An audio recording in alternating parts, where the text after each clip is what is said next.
Dear friends, welcome to class 11th geography. तो geography की classes में आपका बहुत बहुत स्वागत है। अभी तक मैंने 2 क्लास ली हैं अब तक, जिसमें आपको कुछ बेसिक्स मैं आपको बता रहा हूँ, ज्योग्राफी के बेसिक्स जो आपको बहुत ही ज़्यादा आना बहुत ज़्यादा ज़रूरी है।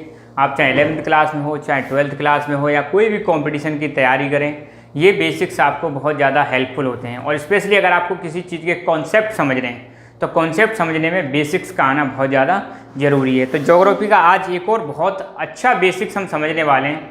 और आज का जो टॉपिक है वो है हमारा लैटिट्यूड्स एंड लॉन्गिट्यूड्स। ठीक है, थोड़ा इसको और आसानी से डिटेल्स में इसको स्टडी करेंगे। ठीक है, कोशिश ये रहेगी कि एक लेक्चर में दोनों आ जाएं। अगर एक में नहीं आते हैं तो 2 लेक्चर में इनके बनाऊंगा। बट मेरी एक आपसे रिक्वेस्ट है कि जो पिछले वाले लेक्चर हैं उनको देखना ना भूलें, क्योंकि पिछले वाले लेक्चर्स का हर लेक्चर से क्या होता है, लिंक होता है। अभी नहीं तो बाद में लिंक बन जाएगा। ठीक है, तो कोशिश यही करनी है कि जितने भी लेक्चर अब तक कराए गए उनको जरूर देखें। इसकी मैंने क्लास 11th की प्लेलिस्ट भी बना रखी है, क्लास 11th ज्योग्राफी NCERT, वहाँ पे जाके देख सकते हैं। फ्यूचर में 2 प्लेलिस्ट बन जाएंगी, एक हो जाएगी 11th की इंडिया वाली ज्योग्राफी के लिए और एक वर्ल्ड, या फिर हम कह सकते हैं फंडामेंटल्स ऑफ फिजिकल ज्योग्राफी। तो टॉपिक है आज का हमारा लैटिट्यूड्स एंड लॉन्गिट्यूड्स। बचपन से सुनते आ रहे होंगे, क्लास 6 में आ जाता है लैटिट्यूड एंड लॉन्गिट्यूड। ठीक है, तो ये क्या चीज़ें होती हैं, इसके बारे में हमें समझना है कि क्या ज़रूरत है, इनका क्या इंपॉर्टेंस है हमारी ज्योग्राफी में और रियल लाइफ में इनका क्या इंपॉर्टेंस है। ठीक है, आज की डेट में आप सब लोग गूगल मैप यूज करते होंगे। क्या मैं यूज करते होंगे? गूगल मैप यूज करते हैं। मैप में आपको किसी चीज़ की पोजीशन पता लगानी है तो उस पर आप क्लिक करोगे तो वहाँ पे आके जैसे 23.222 ऐसे नंबर से आ जाते हैं, कॉमा लगा के 47 ऐसे बहुत सारे नंबर से देखने लग जाएंगे, जिनको हम क्या बोलते हैं, जिनको हम बोलते हैं कोऑर्डिनेट्स। क्या बोलते हैं? कोऑर्डिनेट्स बोलते हैं। ये कोऑर्डिनेट्स एक्चुअली होते क्या हैं? ये लैटिट्यूड और लॉन्गिट्यूड ही होते हैं। आपको अगर कहीं पर भी किसी जगह का पता लगाना है, जैसे मान लो ये पूरी की पूरी क्या है, अपनी पृथ्वी है, आपको पता लगाना है कि आप सपोज यहाँ पे खड़े हो। ठीक है, तो कैसे किसी को बताओगे मैं कहाँ खड़ा हूँ? ठीक है, तो इसी पर्पज के लिए ज्योग्राफर्स ने क्या किया है, पूरी पृथ्वी को लैटिट्यूड एंड लॉन्गिट्यूड्स में डिवाइड कर दिया। ये कुछ नहीं, ये है हमारी इमेजिनरी लाइंस। क्या है? Imaginary lines. रियलिटी में नहीं है, सिर्फ इमेजिनरी लाइंस हैं, जिनका पर्पज है किसी जगह का लोकेशन का पता लगाना। किसका पता लगाना? पहली बात तो लोकेशन का पता लगा सकते हैं, टाइम के बारे में पता लगा सकते हैं, ठीक है, क्लाइमेट के बारे में पता लगा सकते हैं, सारी चीज़ों के बारे में, बहुत सारी चीज़ों के बारे में पता लगा सकते हैं। पहले हम बात करेंगे लोकेशन का कैसे पता लगाते हैं। जैसे आप ग्लोब में देखोगे तो कुछ लाइन ऐसे दिखेंगी आपको, यूं करके, ऐसे करके लाइन दिखेंगी। ठीक है, अभी सिर्फ एक सिंपल लैंग्वेज में मैं बता रहा हूँ, बाकी तो फिर टेक्निकली तो हम समझेंगे। सपोज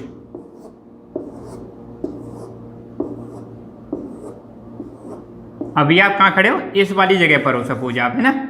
अब मान लो इनकी नंबरिंग करता हूँ, 1 2 3 4 5 6 7 8 लाइन ऐसी हैं, और इधर से 1 2 3 4 5 6 7 8। तो अगर देखें आप, मान लो ये मान लो क्या है, कॉलम है, और ये क्या है, रो। तो ये कौन सी कॉलम है? 5वां कॉलम। रो कौन सी है?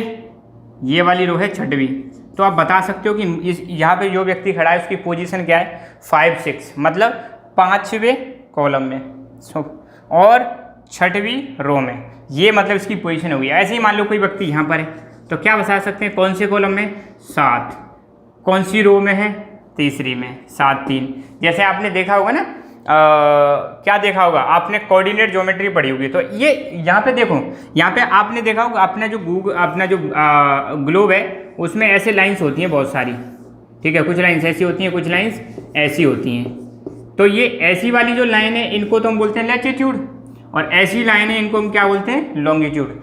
लैटिट्यूड, लैटी में लेटी मतलब लेट गए, लेटते कैसे? ऐसे ही लेटते हैं ना सीधे। तो लेटी हुई लाइन जो होती है उनको हम लैटिट्यूड बोलते हैं, और खड़ी हुई लाइन जो होती है उनको लॉन्गिट्यूड बोलते हैं।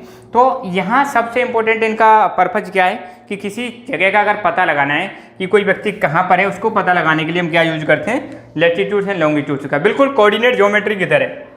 जैसे हम कोऑर्डिनेट ज्योमेट्री में क्या पढ़ते हैं, ऐसे करके आपने देखा होगा, ये एक्स एक्सिस हो गया और ये वाई एक्सिस हो गया। सपोज ये कोई पॉइंट है, तो ये 1 2 3 4, 1 2 3 4, इस पॉइंट के आपको कोऑर्डिनेट निकालने हैं। तो पहले हम एक्स कोऑर्डिनेट लिखेंगे 1 और फिर वाई कोऑर्डिनेट। तो इसकी पॉइंट ए की पोजीशन क्या हो गई? 1 1। यहाँ पे हमें पता लगाना है कि इस पॉइंट का मतलब कोऑर्डिनेट्स बताओ। तो यहाँ ये कौन सी एक्स पर कहाँ है 3 पर, वाई पर 3 पर, तो इसके कोऑर्डिनेट कितने हो जाएंगे 3 3। तो ये कोऑर्डिनेट वाला आपने सिस्टम पढ़ा है ना, कोऑर्डिनेट ज्योमेट्री मैथ में आपने पढ़ी होगी 10th क्लास तक, इतना तो आता ही होगा। तो कोऑर्डिनेट ज्योमेट्री में एक एक्स कोऑर्डिनेट होता है और एक वाई कोऑर्डिनेट, एक्स एक्सिस और वाई एक्सिस, ठीक है। ये दोनों मिलके यहाँ पे जो पॉइंट आएगा उस पॉइंट के 2 कोऑर्डिनेट होते हैं कि वो एक्स पर कहाँ पर है, एक्स पर यहाँ पर है, एक्स पर यहाँ पर है, और वाई पर कहाँ पर है। ऐसे ही अगर मान लो किसी व्यक्ति की पोजीशन पता लगानी है तो हम देखेंगे कि लैटिट्यूड कौन सा आ रहा है वहाँ पे और लॉन्गिट्यूड कौन सा आ रहा है। तो वो लैटिट्यूड और लॉन्गिट्यूड मिलके किसी भी जगह की क्या देते हैं, पोजीशन के बारे में जानकारी देते हैं। तो इसका सबसे इम्पोर्टेंस जो रोल है कि पृथ्वी की कहीं पर, अर्थ की सर्विस पर आप कहीं भी हो, आपको अगर पता लगाना है कि कहाँ है तो आप लैटिट्यूड एंड लॉन्गिट्यूड्स की सहायता से पता लगा सकते हैं।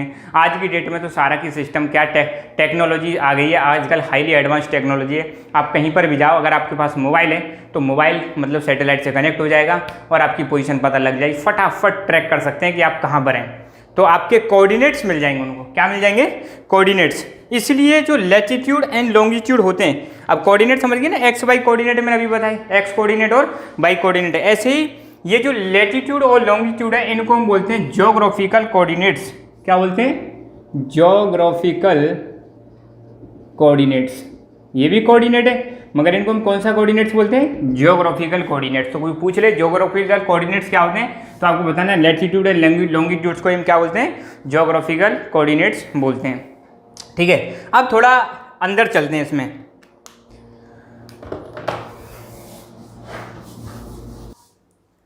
हाँ तो स्टूडेंट्स अब हम देखेंगे सिर्फ और सिर्फ लैटिट्यूड के बारे में। अभी तो मैंने बताया इनका दोनों का इंपॉर्टेंस क्या है। अब दोनों को समझते हैं कि लैटिट्यूड क्या होते हैं और लॉन्गिट्यूड क्या होते हैं। हालांकि आइडिया तो आपको लग ही गया होगा, पिछले कई लेक्चर्स में मैं इनके बारे में आइडिया दे चुका हूँ।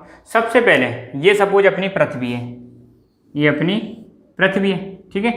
तो पृथ्वी में आपको ऐसे करके कुछ सर्कल से दिखेंगे, ये कैसे दिखेंगे, ऐसे कुछ सर्कल से दिखेंगे। ये जो ऐसे सर्कल्स हैं जो एक दूसरे के पैरेलल हैं, इन्हीं को हम क्या बोल देते हैं, लैटिट्यूड्स बोल देते हैं। या कई बार इनको ऐसे भी दिखा सकते हैं, ऐसे करके भी देख सकते हो उनको। मतलब अगर आप ग्लोब पे देखोगे, किस पर देखोगे, ग्लोब पर देखोगे तो ग्लोब पर आपको ऐसे दिखाई देंगे। आप ग्लोब लाओगे, ग्लोब कभी देखोगे, ये सपोज अपना ग्लोब है, ठीक है। तो ग्लोब में ये तो हो गया मान लो पोल, फिर इसके आसपास ऐसे करके आपको सर्कल से दिखने लग जाएंगे, ठीक है। तो ये लैटिट्यूड जो होते हैं, आप जो ग्लोब लोगे तो ग्लोब के ऊपर क्या होते हैं, सर्कल्स होते हैं। क्या होते हैं, सर्कल्स। और इन सर्कल में सबसे बड़ा जो सर्कल होता है, इन सर्कल्स में सबसे बड़ा जो सर्कल होता है उस सर्कल को हम बोलते हैं क्या, ये सपोज ये सबसे बड़ा सर्कल है, ये है 0 डिग्री लैटिट्यूड। और 0 डिग्री लैटिट्यूड को हम बोलते हैं इक्वेटर। ध्यान रखना, इक्वेटर बोलते हैं 0 डिग्री लैटिट्यूड को हम क्या बोलते हैं, इक्वेटर। और इक्वेटर एक ऐसी लाइन है जो हमारी अर्थ को 2 बराबर भागों में बांटता है। ऊपर वाले भाग को हम बोलते हैं नॉर्दर्न हेमिस्फीयर, नॉर्दर्न हेमिस्फीयर, और नीचे वाले भाग को बोलते हैं सदर्न हेमिस्फीयर। ध्यान रखना, अभी इनके बारे में बहुत सारी जानकारी लेंगे लैटिट्यूड्स के बारे में। पहली बात तो ध्यान रखना, जो लैटिट्यूड्स हैं वो क्या है, हमारे सर्कल्स हैं। कैसे, कंप्लीट सर्कल, ध्यान रखना। और इनमें जो सबसे बड़ा सर्कल है वो कौन सा सर्कल है, इक्वेटर है। और इक्वेटर को हम बोलते हैं ग्रेट सर्कल। ध्यान रखना, इक्वेटर की अगर हम बात करें तो ये अपना ईस्ट टू वेस्ट, ये जो लैटिट्यूड्स होते हैं, देखो लैटिट्यूड्स के बारे में पहली बात, ये जो होती है इमेजिनरी लाइंस होती हैं, रियलिटी में नहीं है, इमेजिनरी लाइंस है। हमारी पर्सपेक्टिव से या ज्योग्राफी को समझने के पर्सपेक्टिव से या चीज़ों को समझने के पर्सपेक्टिव से इमेजिनरी लाइंस ड्रॉ कर रखी है। दूसरा, ये ईस्ट टू वेस्ट रन करती हैं। मैं आपको पहले बता चुका हूँ 4 डायरेक्शन मेन होती हैं। सबसे पहले नॉर्थ, फिर इसके अपोजिट में साउथ। नॉर्थ से आप क्लॉकवाइज चलो तो आएगा ईस्ट, ईस्ट के अपोजिट में आ जाएगी वेस्ट। तो ये ईस्ट से वेस्ट या वेस्ट से ईस्ट ऐसे कह सकते हो। ऐसे करके ये लाइंस चल रही हैं, जैसे ईस्ट और वेस्ट। दूसरा, ये हॉरिजॉन्टल लाइंस होती हैं। आप देखोगे, अगर आप यहाँ पे देखना चाहो तो ऐसे करके हॉरिजॉन्टल, देखो ऐसे जो लाइन होती है उनको हॉरिजॉन्टल, और ऐसे होती है उनको हम क्या बोलते हैं, वर्टिकल। ये तो हॉरिजॉन्टल लाइंस हो गई और ये वर्टिकल। तो ये कैसी लाइंस होती हैं, हॉरिजॉन्टल होती हैं, साथ के साथ में एक दूसरे के पैरेलल होती हैं। पैरेलल का मतलब है अगर ये दो लैटिट्यूड हैं तो इनके बीच की जो डिस्टेंस है वो डिस्टेंस क्या रहेगी, बराबर रहेगी। और ऐसी लाइंस को हम बोलते हैं इक्वी डिस्टेंस। अगर सपोज ये कोई दो लाइन है और इनके बीच की डिस्टेंस क्या है, इक्वल है, तो ऐसी लाइंस को हम क्या बोलेंगे, इक्वी डिस्टेंट। मतलब दोनों के बीच डिस्टेंस कैसी है, बराबर। और अगर लाइन के बीच में डिस्टेंस बराबर है तो ऐसी लाइंस को हम क्या बोलते हैं, पैरेलल लाइन बोलते हैं। तो मैथ यहाँ पर आपकी काम आ रही है, ठीक है। अच्छा, इनको मेजर करते हैं डिग्री में। आपको पता ही होगा लैटिट्यूड्स की अगर बात करें, जैसे सपोज ये पृथ्वी है ना, अभी तो देखते हैं आप कितने डायग्राम बनेंगे। 0 डिग्री हम क्या लिखते हैं, 0 डिग्री। तो 0 डिग्री इसको मेजर किस में कर रहे हैं, डिग्री में। तो 0 डिग्री को हम क्या बोलते हैं, इक्वेटर बोलते हैं। अच्छा, 1 डिग्री को फिर हम फर्दर डिवाइड कर देते हैं किस में, मिनट्स में। कितने में, मिनट्स। अच्छा, अब जैसे मुझे लिखना है 6 डिग्री 8 मिनट, तो मिनट के लिए हम 1 डैश लगा देंगे। अगर मुझे लिखना है, अच्छा यहाँ पे ध्यान रखना, पहले तो मेजर किस में करते हैं, लॉन्गिट्यूड हो या लैटिट्यूड हो, मेजर करते हैं डिग्री में। 1 डिग्री में 60 मिनट होते हैं। मिनट को रिप्रेजेंट करने के लिए 1 डैश। 1 मिनट में 60 सेकंड होती है, आप जानते ही हो। अगर मान लो मुझे बताना है कि 12 डिग्री 4 मिनट 20 सेकंड, ऐसे करके दिखा देंगे। तो मिनट के लिए 1 डैश और 2 डैश किसके लिए होते हैं, सेकंड्स के लिए होते हैं, ठीक है। तो इन चीज़ों के बारे में भी आपको ध्यान रखना है। छोटी छोटी चीज़ें मगर छोटी छोटी बातें मगर मोटी बातें या बड़ी बातें, ऐसे समझ लो, ठीक है। ये जो लैटिट्यूड्स होते हैं, ये क्या होती है, एंगुलर डिस्टेंस होती है। कैसी डिस्टेंस होती है, एंगुलर डिस्टेंस होती है ऑफ ए पॉइंट, किसी भी पॉइंट की, नॉर्थ और साउथ ऑफ द इक्वेटर। मतलब क्या है इसका, अब देखो ये इक्वेटर हो गई, इक्वेटर का नॉर्थ वाला हिस्सा, ये वाला नॉर्थ हो गया, और ये कौन सा हिस्सा हो गया, साउथ हो गया। हम कह रहे हैं जो लैटिट्यूड्स हैं ये क्या, एंगुलर डिस्टेंस है। मतलब क्या है, हम जो डिस्टेंस लेते हैं या लैटिट्यूड्स को जो मेजर करते हैं, उसके लिए हम क्या करेंगे, अर्थ का सेंटर लेंगे। अर्थ के सेंटर से एंगुलर डिस्टेंस, इधर जैसे ये सपोज 30 डिग्री और इधर भी आपने कितना ले लिया, 30 डिग्री। तो यहाँ पे जब ये पैरेलल लाइन ड्रॉ करोगे तो ये आ जाएगा लैटिट्यूड। क्या आ जाएगा, लैटिट्यूड। और इसकी वैल्यू कितनी हो जाएगी, 30 डिग्री। समझ गए। तो ये जो एंगुलर डिस्टेंस कहाँ से मेजर करते हैं, ये पृथ्वी के सेंटर से मेजर करते हैं, ठीक है। अब ये कौन सा हो जाएगा, नॉर्थ। ये इधर भी 30 डिग्री नॉर्थ। अगर मुझे साउथ में कुछ बनाना है, सदर्न हेमिस्फीयर में, सपोज ये 60 डिग्री, ये भी 60 डिग्री, तो यहाँ पे लिख देंगे 60 डिग्री साउथ। यहाँ एक पैरेलल लाइन ड्रॉ कर दो, 60 डिग्री साउथ। मतलब लैटिट्यूड जो होते हैं ये एंगुलर डिस्टेंस होती है इक्वेटर के या तो नॉर्थ में या इक्वेटर के साउथ में। इक्वेटर बीच में आ गई। इक्वेटर ऐसी लाइन है जो पृथ्वी को 2 बराबर भागों में बांटती है। ऊपर वाले भाग को बोलते हैं नॉर्दर्न हेमिस्फीयर और नीचे वाले भाग को बोलते हैं सदर्न हेमिस्फीयर। और ये जो एंगुलर डिस्टेंस कहाँ से लेते हैं, पृथ्वी के सेंटर से, ठीक है। तो angle is measured from the centre of the अर्थ। जो एंगल मेजर किया जाता है, कहाँ से मेजर किया जाता है, पृथ्वी के सेंटर से। इनको हम पैरेलल्स भी बोलते हैं। लैटिट्यूड्स को हम क्या बोलते हैं, पैरेलल्स। इसीलिए यहाँ पे लिखा हुआ है पैरेलल्स ऑफ लैटिट्यूड। पैरेलल क्यों बोले, क्योंकि ये सर्कल जो है एक दूसरे के कैसे हैं, एक दूसरे के पैरेलल है, इसलिए इनको क्या बोले, पैरेलल्स बोलते हैं। अच्छा, टोटल लैटिट्यूड्स की बात करें तो इनकी संख्या है 181। कितनी संख्या है, 181। कैसे 181, ये जैसे मान लो अपनी पृथ्वी, ये हो गई इक्वेटर 0 डिग्री। तो ऊपर जाओगे तो यहाँ पे कितना आता है, 90 डिग्री नॉर्थ और 90 डिग्री साउथ। तो 90 ऊपर 90 नीचे, 90 प्लस 90 प्लस 1 ये हो गया इक्वेटर। तो कितने हो गए, 181। समझ गए। 90 लैटिट्यूड्स नीचे, 90 लैटिट्यूड्स भी ऊपर, और एक लैटिट्यूड कौन सा हो गया, 0 डिग्री 12। तो टोटल लैटिट्यूड्स कितने हो गए, 181। ये चीज ध्यान रखना। Each latitude is a full circle except poles. इन लैटिट्यूड्स की बात करें तो मैंने क्या बताया था, ये सर्कल्स होते हैं। क्या होते हैं, सर्कल्स होते हैं। ग्लोब पर जब देखोगे तो ये सर्कल्स होते हैं, सिवाय किसको छोड़कर, नॉर्थ पोल और साउथ पोल को छोड़कर। पोल पर लैटिट्यूड पॉइंट की तरह दिखाई देते हैं। अब पॉइंट सर्कल तो है नहीं, सिंपल सी बात है। तो पोल को छोड़कर, चाहे वो नॉर्थ पोल हो या साउथ पोल, इनकी संख्या कितनी रहती है, या ये कैसे होते हैं, ये सर्कल्स होते हैं। कैसे सर्कल्स होते हैं, कंप्लीट सर्कल्स होते हैं। ये चीज़ आपको ध्यान रखना है।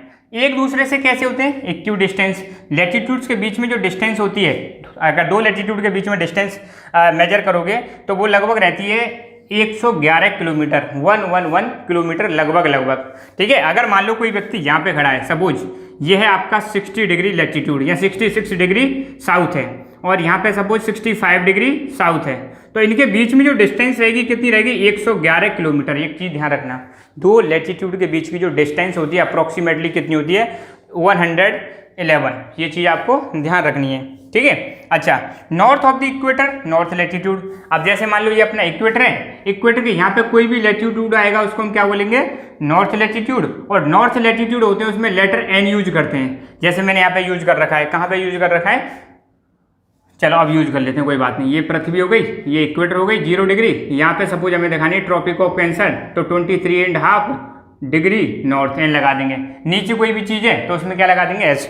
तो इक्वेटर के नीचे या इक्वेटर के साउथ में, इक्वेटर भाई ये वाली लाइन है तो इसके साउथ, और ये क्या हो गया, नॉर्थ।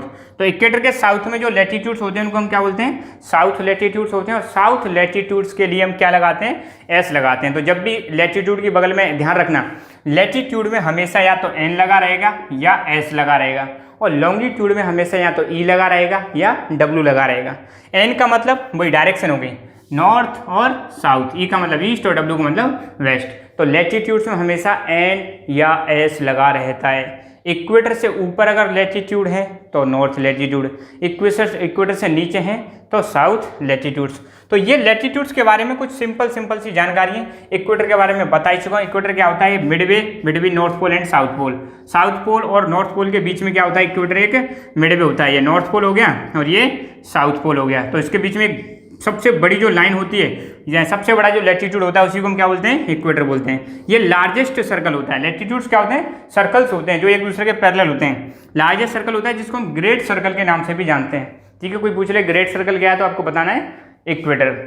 ये पृथ्वी को 2 भागों में बांटता है इक्वेटर, कौन सा, नॉर्दर्न हेमिस्फीयर और सदर्न हेमिस्फीयर, और डिवाइड अर्थ इनटू 2 इक्वल हाफ्स। ये जो अपना इक्वेटर है पृथ्वी को 2 बराबर भागों में डिवाइड कर देता है। तो ये सारी जानकारियाँ किसके बारे में, लैटिट्यूड्स के बारे में। एक बार मैं पुनः बता रहा हूँ लैटिट्यूड्स के बारे में, ठीक है।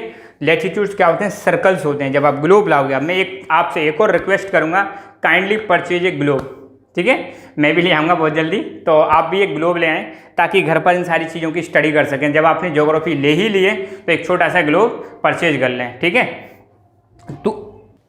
तो ग्लोब लाना एक, ठीक है। अब एक बार दोबारा से लैटिट्यूड्स के बारे में क्या करते हैं, रिवाइज करते हैं इनको, फिर इनका मैं इंपॉर्टेंस बताऊंगा कि लैटिट्यूड्स का क्या इंपॉर्टेंस होता है, ठीक है। पहली चीज, लैटिट्यूड्स आर द सर्कल्स। क्या होते हैं ये, सर्कल्स होते हैं जो एक दूसरे के पैरेलल होते हैं, इक्वी डिस्टेंस होते हैं। और सारे लैटिट्यूड सर्कल्स होते हैं एक्सेप्ट नॉर्थ पोल और साउथ पोल को छोड़कर, वो पॉइंट की तरह दिखाई देते हैं। टोटल नंबर कितना होता है, 181 टोटल नंबर होता है। सबसे बड़ा सर्कल या ग्रेट सर्कल किसको बोलते हैं, इक्वेटर को बोलते हैं, 0 डिग्री। फिर इक्वेटर के ऊपर जितने भी लैटिट्यूड्स होते हैं या इक्वेटर के नॉर्थ में जितने भी लैटिट्यूड्स होते हैं उनको नॉर्थ लैटिट्यूड्स बोलते हैं। कितने होते हैं वो, 90, ठीक है। नॉर्थ लैटिट्यूड के लिए हम कौन सा लेटर यूज करेंगे, कैपिटल एन। इक्वेटर के साउथ में जो लैटिट्यूड्स होते हैं उनको क्या बोलते हैं, साउथ लैटिट्यूड्स। उसके लिए कौन सा लेटर यूज करते हैं, एस यूज करते हैं, ठीक है। और इक्वी डिस्टेंस होती है, सारी चीज़ें मैंने बताई दी। और लैटिट्यूड्स क्या होती है, एंगुलर डिस्टेंस होती है। एंगुलर डिस्टेंस कहाँ से मेजर करते हैं, अर्थ के सेंटर से मेजर करते हैं। इधर से 30, इधर से 30, और फिर एक पैरेलल में लाइन खींच दो, ये क्या निकल के आ जाएगा, लैटिट्यूड निकल के आ जाएगा। 2 लैटिट्यूड के बीच में डिस्टेंस कितनी होती है, 111 किलोमीटर, 111 किलोमीटर, ठीक है। लैटिट्यूड्स को मेजर किस में करते हैं, डिग्री में। डिग्री को फर्दर किस में डिवाइड कर सकते हैं, मिनट। मिनट के लिए 1 डैश और सेकंड के लिए 2 डैश, और 1 मिनट को सेकंड्स में भी डिवाइड कर सकते हैं, ठीक है। हॉरिजॉन्टल लाइंस होती हैं ईस्ट टू वेस्ट, ये क्या करते हैं, रन करते हैं। और ये सारी की सारी लाइंस कैसी होती हैं, इमेजिनरी लाइंस होती हैं। तो ये है हमारी बेसिक जानकारी किसके बारे में, लैटिट्यूड्स के बारे में। आई होप आप इन सब चीज़ों को समझोगे और कोशिश करना है इनको एक नोटबुक में उतार लेना है। एक चीज़ और मैं बता रहा हूँ, मैंने अभी बताया था लैटिट्यूड्स एंड लॉन्गिट्यूड्स, इनको हम क्या बोलते हैं, ज्योग्राफिकल कोऑर्डिनेट्स बोलते हैं। और ज्योग्राफिकल ग्रिड क्या होता है, अब देखो ये लैटिट्यूड हो गए और यहीं पर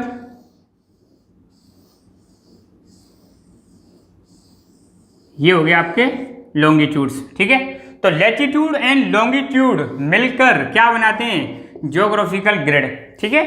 ये आप सुनते हो ना ग्लोब में ग्रिड वर्ड सुनोगे। ग्रिड क्या है, ग्रिड मतलब जो हॉरिजॉन्टल और वर्टिकल लाइंस आपस में एक दूसरे को इंटरसेक्ट करती हैं, क्रिस क्रॉस करती हैं, इसी को क्या बोलते हैं, ग्रिड बोलते हैं। तो ग्रिड में दो लाइंस होती है, एक तो होते हैं पैरेलल्स ऑफ लैटिट्यूड, दूसरे होते हैं मेरिडियंस ऑफ लॉन्गिट्यूड। या लैटिट्यूड और लॉन्गिट्यूड जब आपस में एक दूसरे को इंटरसेक्ट करते हैं तो जो स्ट्रक्चर बनता है that is called geographical grid, ठीक है। तो ये ज्योग्राफिकल ग्रिड ये है, आपको समझना है।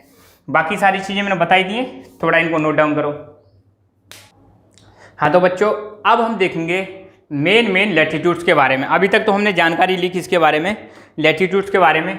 अब देखेंगे पृथ्वी पर मेन लैटिट्यूड्स कौन कौन से होते हैं, ठीक है। तो उसके लिए सबसे पहले सर्कल सा बनाओ एक, बीचों बीच से सर्कल से जो लाइन गुजरती है, अब ये सर्कल क्या हो गया, पृथ्वी हो गई, इसके बीचों बीच से जो लाइन गुजर रही है वही लाइन क्या है, 0 डिग्री लैटिट्यूड। और इस 0 डिग्री लैटिट्यूड को हम क्या बोलते हैं, इसको हम बोलते हैं इक्वेटर। क्या बोलते हैं, इक्वेटर, ठीक है।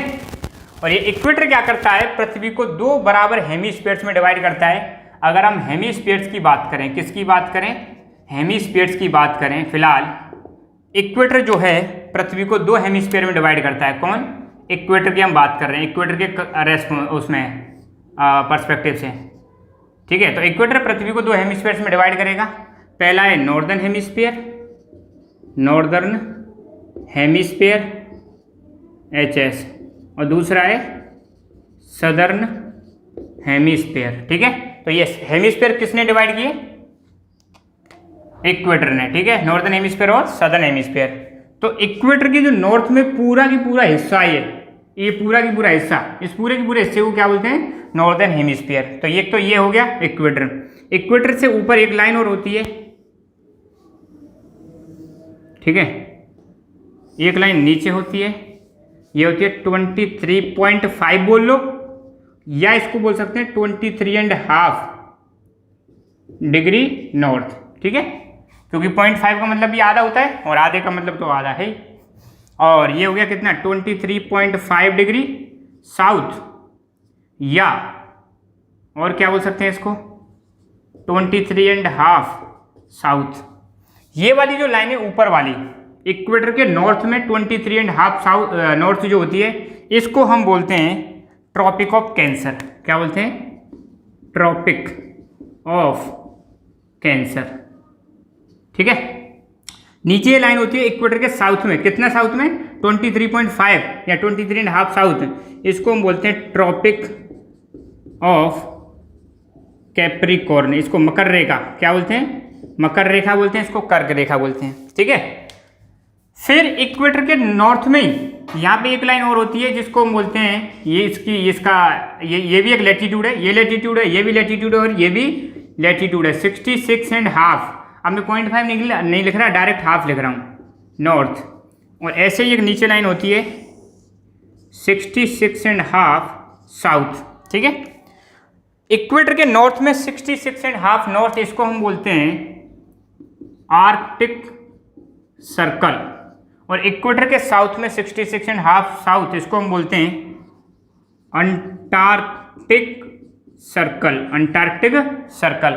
अच्छा, और एक्सट्रीम ऊपर चले जाएं, इक्वेटर के बिल्कुल ऊपर चले जाएं, एक्सट्रीम यहाँ पे जो पॉइंट है 90 डिग्री पर, यहाँ से अगर 90 डिग्री लें हम, तो 90 डिग्री पर ऊपर जो पॉइंट है इसको हम बोलते हैं नॉर्थ पोल। क्या बोलेंगे, नॉर्थ पोल, पोल वाला रीजन। और एक्सट्रीम नॉर्थ के बिल्कुल अपोजिट एक्सट्रीम, पृथ्वी का दूसरा हिस्सा साउथ पोल, कितना है 90 डिग्री S, इसको हम बोलते हैं साउथ पोल। आई होप ये क्लियर है।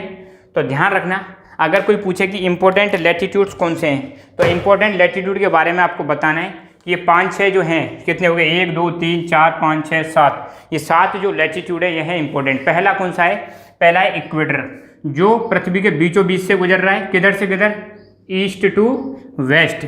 और ये इक्वेटर पृथ्वी को 2 बराबर भागों में बांट रहा है। उन दोनों बराबर भागों को क्या बोल रहे हैं, ऊपर वाले को बोल रहे हैं नॉर्दर्न हेमिस्फीयर, यहाँ से यहाँ तक नॉर्दर्न हेमिस्फीयर, और यहाँ से यहाँ तक सदर्न हेमिस्फीयर, नॉर्दर्न हेमिस्फीयर, ठीक है। फिर इनके बारे में याद रखना है, 23.5 नॉर्थ को हम क्या बोलते हैं, ट्रॉपिक ऑफ कैंसर, 66.5 नॉर्थ को हम क्या बोलते हैं, आर्कटिक सर्कल, और 90 डिग्री एन को हम क्या बोलते हैं, नॉर्थ पोल। 23.5 साउथ को हम क्या बोलते हैं, ट्रॉपिक ऑफ कैप्रिकॉर्न, 66.5 साउथ को क्या बोलते हैं, अंटार्कटिक सर्कल, और लास्ट में यहाँ पे 90 डिग्री एस जो है साउथ, इसको हम क्या बोलते हैं, साउथ पोल। ध्यान रखना, इक्वेटर से नीचे आओगे तो जितने भी लैटिट्यूड है उसमें हम क्या लगाते हैं, एस लगाते हैं, क्योंकि इक्वेटर के साउथ में, और इनको हम बोलते हैं साउथ लैटिट्यूड्स। इक्वेटर के ऊपर जाओगे तो जितने भी लैटिट्यूड्स हैं उनमें हम क्या लगाएंगे, एन लगाएंगे, क्योंकि इनको क्या बोलते हैं, नॉर्थ लैटिट्यूड्स। तो 90 ऊपर 90 नीचे और एक ये कितने हो गए 181 और दो लैटिट्यूड के बीच की डिस्टेंस 111 किलोमीटर लगभग अप्रोक्सीमेट। ठीक है, तो ये हुए हमारे लैटिट्यूड्स। अच्छा, यहाँ तक कहानी सिंपल समझ में आ रही है। अच्छा, अब एक चीज़ मैंने आपको कल बताई थी, लास्ट वाले लेक्चर में बताई थी, हीट जोन्स ऑफ द अर्थ।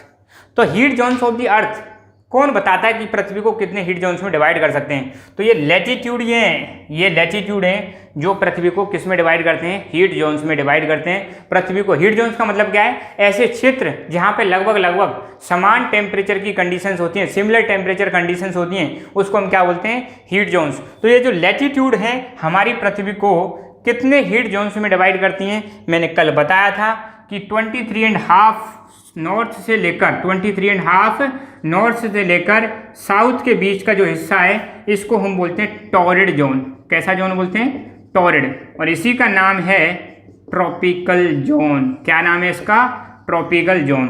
ठीक है, तो यहाँ से ये पूरा जो रीजन है, ये वाला जो पूरा की पूरा रीजन है, इसको हम क्या बोलते हैं? इसको हम बोलते हैं, कल भी मैंने बताया था, आज फिर बता रहा हूँ, रिवीजन हो जाएगा। इसको हम बोलते हैं टॉरिड और ट्रॉपिकल जोन। ठीक है, इसके बाद ये वाला जो जोन है कहाँ से? 23.5 नॉर्थ से लेके 66.5 नॉर्थ, इसको हम बोलते हैं टेम्परेट जोन। कौन सा जोन बोलेंगे? Temperate zone. और नीचे भी ये कौन सा है? ये भी है टेम्परेट जोन। कल बता दिया था, इसको फटाफट करता हूँ मैं। और 66.5 साउथ से 90 डिग्री साउथ, इसको हम क्या बोलते हैं? Frigid zone. Frigid zone. ऐसे यहाँ पर ये क्या हो जाएगा? 66.5 नॉर्थ से 90 डिग्री नॉर्थ, ये भी हो जाएगा फ्रिजिड जोन। ठीक है, बिल्कुल ठंडा। फ्रिजिड का मतलब क्या होता है? कोल्ड। तो ये वाला जो जोन है ये कौन सा हो जाएगा? Frigid zone. और बचा बीच में कौन सा हो जाएगा? Temperate zone. ठीक है, तो ये तो हो गया अपना फ्रिजिड जोन, और ये हो जाएगा, ये भी फ्रिजिड जोन, ये हो जाएगा टेम्परेट, और ये भी हो जाएगा टेम्परेट। तो एक चीज़ बताओ मुझे, यहाँ पे पृथ्वी को अलग अलग हीट जोन्स में किसने डिवाइड किया है? पृथ्वी को अलग अलग हीट जोन्स में डिवाइड किया है लैटिट्यूड्स ने। तो ध्यान रखना, पृथ्वी को हीट जोन्स में डिवाइड करने का काम किसका है? लैटिट्यूड्स का। तो ये लैटिट्यूड्स का बहुत बड़ा योगदान है। लैटिट्यूड देखकर, हम सिर्फ लैटिट्यूड देखकर बता सकते हैं कि जगह कैसी होगी, क्योंकि आपको पता है सबसे ज़्यादा गर्मी कहाँ पर पड़ती है? टॉरिड और ट्रॉपिकल जोन में सबसे ज़्यादा गर्मी पड़ती है, क्योंकि सन की रेज कैसी होती है? यहाँ पर सीधी पड़ती हैं। सन की रेज सीधी पड़ने की वजह से जो भी एरिया इस जगह पर आ रहे हैं वहाँ पे सबसे ज़्यादा क्या पड़ेगी? गर्मी पड़ेगी। अगर यहाँ पे सबसे ज़्यादा गर्मी है तो मैंने बताया था यहाँ पर रेनफॉल भी सबसे ज़्यादा होगी, और रेनफॉल जब अच्छी हो रही है तो यहाँ पर वेजिटेशन खूब सारी पाई जाएगी, खूब बड़े बड़े प्लांट पाए जाएंगे, खूब सारे फॉरेस्ट पाए जाएंगे, और यहाँ पे जो बायोडाइवर्सिटी है वो भी अच्छी मिलेगी, प्लांट्स और एनिमल्स की संख्या भी अच्छी मिलेगी। और क्लाइमेट कैसा होगा यहाँ का? ह्यूमिड क्लाइमेट होगा, हॉट क्लाइमेट होगा, गर्म क्लाइमेट होगा। ठीक है, और लोगों का कलर भी कैसा हो जाएगा? हॉट ही हो जाएगा यहाँ पर। ठीक है, कलर भी एकदम डार्क हो जाएगा। ठीक है, फिर जैसे जैसे इक्वेटर से ऊपर की तरफ बढ़ोगे तो टेम्परेचर कम होने लगता है, इक्वेटर से नीचे साउथ की तरफ बढ़ोगे तब भी टेम्परेचर कम होने लगता है। तो यहाँ पे मीडियम टेम्परेचर पाया जाता है। टेम्परेट का मतलब भी क्या होता है? माइल्ड, मॉडरेट, बीच का। ठीक है, तो यहाँ पे टेम्परेचर थोड़ा कम होगा, और यहाँ और ऊपर जाओगे तो यहाँ पर कंडीशंस बहुत ज़्यादा एक्सट्रीम हो जाती हैं, बहुत ज़्यादा एक्सट्रीम हार्श कंडीशंस होती हैं। यहाँ पे सर्वाइव करना बड़ा डिफिकल्ट होता है। कोल्ड ही कोल्ड रहती है, बर्फ़ ही बर्फ़ रहती है, और जब बर्फ़ ही बर्फ़ रहेगी तो उसमें सर्वाइव करना डिफिकल्ट होगा। ना प्लांट्स रह सकते, ना ही एनिमल्स रह सकते। तो यहाँ पर फिर भी चलो आपको लाइफ मिल जाएगी, यहाँ पर लाइफ बहुत कम मिलती है। ठीक है, तो ये हमारे क्या हो गए? Heat zones. एक बार इनको नोट डाउन करो। हाँ भाई, अब हम देखेंगे क्या? अब देखेंगे कि लैटिट्यूड्स का इंपॉर्टेंस। हालांकि इंपॉर्टेंस तो आपको पता चल गया, पर फिर एक बार और मैं बता देता हूँ। पहली बात तो लोकेशन एंड रिलेटिव डिस्टेंस पता लगाने के लिए, तो मैंने बताया था स्टार्टिंग में, आपको शुरुआती इससे की थी। लैटिट्यूड एंड लॉन्गिट्यूड, इन दोनों की सहायता से हम क्या पता लगा सकते हैं? किसी भी प्लेस की, अर्थ पर कोई सा भी प्लेस है उसकी लोकेशन के बारे में हम पता लगा सकते हैं। दूसरा रिलेटिव डिस्टेंस, मतलब दो चीज़ों के बीच में हम दूरी निकाल सकते हैं। जैसे मान लो ये अपने इक्वेटर है, इक्वेटर से नीचे या इक्वेटर से ऊपर, या मान लो दो लैटिट्यूड या चार, मतलब दो पॉइंट दे दो। मान लो यहाँ पे कोई लैटिट्यूड दे रखा है और यहाँ पर कोई लैटिट्यूड दे रखा है, तो दोनों लैटिट्यूड अगर पता है तो उसके हम रिलेटिव डिस्टेंस चुटकियों में निकाल सकते हैं। कैसे निकाल सकते हैं? चुटकियों में। कैसे निकालेंगे? जैसे सपोज मुंबई शहर जो है अपना, देखो अपना जो मुंबई शहर है वो है 19 डिग्री नॉर्थ लैटिट्यूड पर। अपना ध्यान रखना पूरा की पूरा जो भारत है ये नॉर्दर्न हेमिस्फीयर में आता है, ठीक है, तो सदर्न हेमिस्फीयर में नहीं आता। तो मुंबई शहर से जो लैटिट्यूड गुजर रहा है वो कौन सा है, 19 डिग्री। अब अगर हमें पता लगाना है कि मुंबई शहर इक्वेटर से कितना दूर है, तो आपको पता है दो लैटिट्यूड के बीच की डिस्टेंस कितनी होती है, 111 किलोमीटर। तो यहां से आप क्या करोगे, एक डिग्री लैटिट्यूड मतलब 111 किलोमीटर। मुंबई शहर कितना दूर है, 19 को मल्टीप्लाई 111 से करो तो आ जाएगा 2101, मतलब लगभग 2109 2109 kilometre away from the equator. तो मुंबई की पोजीशन क्या है, 2109 किलोमीटर कहाँ से, इक्वेटर से दूर है, 2109 किलोमीटर। न्यू दिल्ली का लैटिट्यूड कितना है, या न्यू दिल्ली से कौन सा लैटिट्यूड गुजर रहा है, 30 डिग्री नॉर्थ लैटिट्यूड गुजर रहा है। तो इसको पता लगाना है कि इक्वेटर से कितना दूर है, तो सिंपल सी बात है 30 डिग्री को मल्टीप्लाई कर दो 111 से, तो कितना आ गया 3330, 3330 किलोमीटर। तो इसका मतलब मुंबई शहर जो है इक्वेटर से कितना ऊपर है, 3330 किलोमीटर दूर है। तो ऐसे ही करके हम पता लगा सकते हैं कि कौन सा शहर कितनी दूर है। रिलेटिव डिस्टेंस का भी पता लगा सकते हैं, एज वेल एज हम किसी लोकेशन का भी पता लगा सकते हैं। डिमार्केट अर्थ इनटू हीट जोन्स, जो लैटिट्यूड्स होते हैं हमारी पृथ्वी को डिमार्केट करते हैं, मतलब निशान लगाते हैं, बता देंगे भैया यहाँ से यहाँ तक तो अपना ये वाला ट्रॉपिकल जोन है, टॉर्रिड जोन है, यहाँ से यहाँ तक आपका टेम्परेट जोन है, और यहाँ से यहाँ तक फ्रिजिड जोन है। यहाँ पे सबसे ज़्यादा गर्मी पड़ती है, यहाँ कम पड़ती है, और यहाँ बहुत ही ज़्यादा ठंड पड़ती है। तो यहाँ पे गर्मी ज़्यादा है, यहाँ पे ठंड ज़्यादा है, यहाँ पे बीच का सा टेम्परेचर है। तो पृथ्वी को क्या कर दिया, डिमार्केट कर दिया, चिन्हित कर दिया, निशान लगा दिए कि कौन कौन से जगह पर कितना कितना टेम्परेचर है। वेजिटेशन एंड वाइल्ड लाइफ, या हम इसको कह सकते हैं बायोडाइवर्सिटी। लैटिट्यूड्स की सहायता से हम बता सकते हैं कि किस जगह पर कैसी बायोडाइवर्सिटी होगी। अगर कोई प्लेस ट्रॉपिकल जोन में आता है तो समझ लो वहाँ पे वाइल्ड लाइफ बहुत ज़्यादा होगी, एंड वेजिटेशन भी बहुत ज़्यादा होगी। वेजिटेशन मतलब वहाँ पे जो पेड़ पौधे पाए जाते हैं उनकी संख्या भी ज़्यादा होगी, क्योंकि मैंने बताया था इक्वेटर के आसपास गर्मी ज़्यादा होने की वजह से एवोपरेशन बहुत ज़्यादा होता है ओशंस में। एवोपरेशन ज़्यादा होने की वजह से रेनफॉल बहुत ज़्यादा होती है, क्लाउड्स ज़्यादा बनते हैं, रेनफॉल ज़्यादा होगी, और जब रेनफॉल ज़्यादा होगी तो ऑटोमेटिकली पेड़ पौधे भी ज़्यादा होंगे और जीव जंतु भी ज़्यादा होंगे। आप नॉर्मली देख लेना, जब भी बरसात होती है तो उस समय पर आपको कई प्रकार के प्लांट्स अपने आसपास देखने को मिलेंगे, कई प्रकार के जानवर, कई प्रकार के कीड़े मकोड़े आपको देखने को मिलेंगे। मतलब बरसात का सीधा सीधा कनेक्शन किससे है, हमारे बायोडाइवर्सिटी से है, पेड़ पौधों से और जीव जंतुओं से है, या वेजिटेशन एंड वाइल्ड लाइफ से सीधा सीधा लिंक है। तो जो भी एरिया यहाँ पर ट्रॉपिकल जोन में आते हैं वहाँ पे खूब सारे प्लांट्स पाए जाते हैं, खूब सारे वेजिटेशन पाई जाती है, खूब सारी वहाँ पे खूब सारे वाइल्ड लाइफ एनिमल्स पाए जाते हैं। जैसे जैसे इक्वेटर से ऊपर जाओगे तो वेजिटेशन कम होने लगेगी, बायोडाइवर्सिटी कम होने लगेगी, प्लांट्स एंड एनिमल्स की संख्या कम होने लगेगी। इक्वेटर से नीचे जाओ या इक्वेटर से ऊपर जाओ, इक्वेटर के नॉर्थ में जाओ या इक्वेटर के साउथ में जाओ, वेजिटेशन कम होने लगती है, क्योंकि नीचे जाने पर टेम्परेचर भी क्या होने लगता है, कम होने लगता है। तो एक्सट्रीम जो पॉइंट है यहाँ पर भी वेजिटेशन कम पाई जाती है, ये चीज़ ध्यान रखना है, क्योंकि यहाँ पे टेम्परेचर बहुत कम होने की वजह से, यहाँ पे टेम्परेचर बहुत कम होने की वजह से बर्फ़ ही बर्फ़ है, ग्लेशियर्स ही ग्लेशियर्स हैं, और ग्लेशियर्स में आपको पता है बर्फ़ में कोई पेड़ पौधे तो हो नहीं सकते, ना ही जीव जंतु रह सकते। तो ये सारी चीज़ें भी हम पता लगा सकते हैं with the help of latitudes.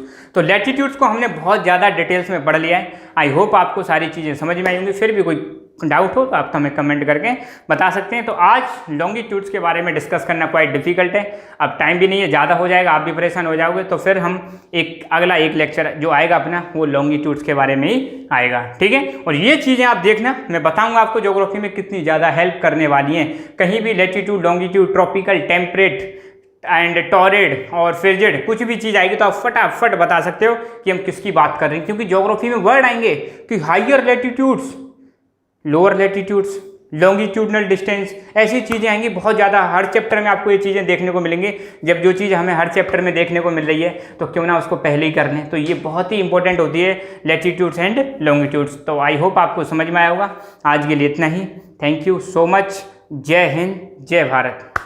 Hello my dear friends, welcome to class 11 geography classes. और आज हम देखेंगे लेक्चर नंबर 4।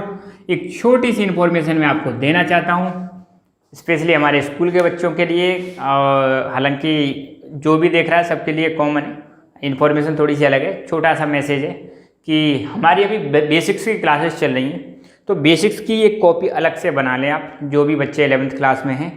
और अब 2 कॉपी और आपको सेपरेट बनानी है। एक बेसिक्स की छोटी सी बना लेना, 20-25 रुपये के, जितने के भी बना सकें, और बाकी 2 बड़े बड़े थोड़े से 50-50 रुपये के रजिस्टर बना लेना। एक तो हम पढ़ेंगे इंडिया फिजिकल एनवायरनमेंट और दूसरा पढ़ेंगे fundamentals of physical geography. India physical environment पढ़ेंगे एक तो हम, इसकी एक अलग कॉपी बनानी है आपको, और साथ के साथ में फंडामेंटल्स ऑफ फिजिकल ज्योग्राफी, ठीक है, इसको अलग बना लेना। बाकी मैं चाहूँगा कि जो बेसिक्स में यहाँ पे करा रहा हूँ kindly make a separate copy, okay. एक छोटी सी इन्फॉर्मेशन है, बस इतना सा आपको ध्यान रखना है। Now we are starting our chapter और सॉरी टॉपिक। तो टॉपिक हमारा क्या चल रहा है बच्चों? टॉपिक हमारा चल रहा है लैटिट्यूड एंड लॉन्गिट्यूड्स, ठीक है। लैटिट्यूड और लॉन्गिट्यूड हम दोनों पढ़ रहे हैं। तो मैंने आपको बताया था लैटिट्यूड एंड लॉन्गिट्यूड्स के बारे में थोड़ा सा इंट्रोडक्शन पिछले वाले लेक्चर में दिया था, और लैटिट्यूड्स के बारे में हमने बहुत ही डिटेल से लास्ट वाले लेक्चर में बताया था। अगर आपने नहीं देखा तो लेक्चर नंबर 3 देखें। और ये लैटिट्यूड लॉन्गिट्यूड का पार्ट 2 है, ठीक है, 2 ही पार्ट लेंगे आज। इसके हम कुछ न्यूमेरिकल्स भी करेंगे लॉन्गिट्यूड्स के। आप कहोगे सर लॉन्गिट्यूड्स के न्यूमेरिकल्स? यस, वो मैं अभी बाद में बताऊंगा। फिलहाल लॉन्गिट्यूड्स को समझते हैं। तो भाई ये है अपनी पृथ्वी। क्या है? अपनी पृथ्वी। बिल्कुल ये चीज़ ध्यान रखनी चाहिए। आज हम लैटिट्यूड की बात नहीं करेंगे, सिर्फ और सिर्फ लॉन्गिट्यूड। अब भाई पृथ्वी में एक लाइन ऐसे बीचों बीच से गुजर रही है, इसको हम बोलते हैं 0 डिग्री वाली लाइन, ठीक है। और इस लाइन का नाम क्या है? इस लाइन का नाम है, आप सबको पता होना चाहिए, ये है ग्रीनविच लाइन। कौन सी लाइन है? ग्रीनविच लाइन, या इसको हम बोलते हैं प्राइम मेरिडियन। क्या बोलते हैं इसको? प्राइम मेरिडियन, या फिर इसको बोलते हैं 0 डिग्री लॉन्गिट्यूड। क्या बोलते हैं? 0 डिग्री लॉन्गिट्यूड। ऐसे जो लाइन जाती है, ये लॉन्गिट्यूड क्या होते हैं? ये ऑलवेज नॉर्थ से साउथ की तरफ जाने वाली इमेजिनरी लाइंस होती हैं, जबकि लैटिट्यूड क्या होते हैं? ईस्ट टू वेस्ट या वेस्ट टू ईस्ट जाने वाली लाइंस होती है इमेजिनरी, ठीक है। अच्छा, ये जो प्राइम मेरिडियन है ये क्या करती है? पूरी की पूरी पृथ्वी को 2 हेमिस्फीयर में डिवाइड कर देगी। हम मान के चल रहे हैं कि पृथ्वी क्या है? स्फेरिकल शेप है। पृथ्वी की शेप कैसी है? स्फेरिकल है। अगर ऐसे बीच में से कोई लाइन जा रही है, इसको 2 भागों में डिवाइड कर देती है। इधर वाले हेमिस्फीयर को बोलते हैं ईस्टर्न हेमिस्फीयर, ईस्टर्न हेमिस्फीयर, और इधर वाले को हम बोलते हैं वेस्टर्न हेमिस्फीयर, और इधर वाले को हम बोलते हैं ईस्टर्न हेमिस्फीयर। और आपकी जानकारी के लिए बता दूं, अपना प्यारा भारत किस में आता है? ईस्टर्न हेमिस्फीयर में। तो पृथ्वी को ईस्टर्न और वेस्टर्न हेमिस्फीयर में डिवाइड करने वाली लाइन कौन सी है? तो आपको बताना है, ये है हमारी ग्रीनविच लाइन। क्या है? Greenwich line. पहली चीज़ तो ये क्लियर है। अच्छा, अब इनके बारे में कुछ कॉमन चीज़ें बात करते हैं। बाकी इसके बारे में जो भी पॉइंट है मैं सारे पॉइंट आज आपको बता दूंगा, ठीक है। हो सकता है आपने बहुत सारे पॉइंट पढ़ रखे हो, नहीं पढ़ रखे हो तो कोई बात नहीं है, ठीक है। सबसे पहली बात, फर्स्ट ऑफ ऑल, कि जो लॉन्गिट्यूड्स होते हैं ये होती है हमारी इमेजिनरी लाइंस। इमेजिनरी लाइंस काल्पनिक लाइन है। आप पृथ्वी पर कहीं ऐसे नहीं देख सकते रियलिटी में कि हाँ भाई ये जा रही है वाली लाइन, ठीक है। ये सिर्फ हमारी चीज़ों को समझने के पर्सपेक्टिव से इनको ड्रॉ कर रखा है, ठीक है, और बना रखा है। ये कैसी लाइन है? इमेजिनरी लाइन्स हैं, ठीक है। रियलिटी में आपको कहीं भी दिखाई नहीं देंगी। दूसरा, run from north to south. ये जो लाइन होती है लॉन्गिट्यूड्स, नॉर्थ से साउथ की तरफ जाती हैं। ये अपनी होगी पृथ्वी, ठीक है। ये हो गया इसका नॉर्थ वाला हिस्सा और ये हो गया साउथ। तो ये जो चलती हैं कैसे चलती हैं? नॉर्थ से साउथ ऐसे चलती हैं, नॉर्थ से साउथ की तरफ चलती हैं। ये इनकी क्या है? खासियत है। तरबूज सा दिख रहा है, ये हैं अपने लॉन्गिट्यूड्स। तो ध्यान रखना है, इमेजिनरी लाइन है, नॉर्थ से साउथ चलती हैं। Longitude is the angular distance of a place east और वेस्ट ऑफ प्राइम मेरिडियन और ग्रीनविच। लॉन्गिट्यूड क्या होते हैं?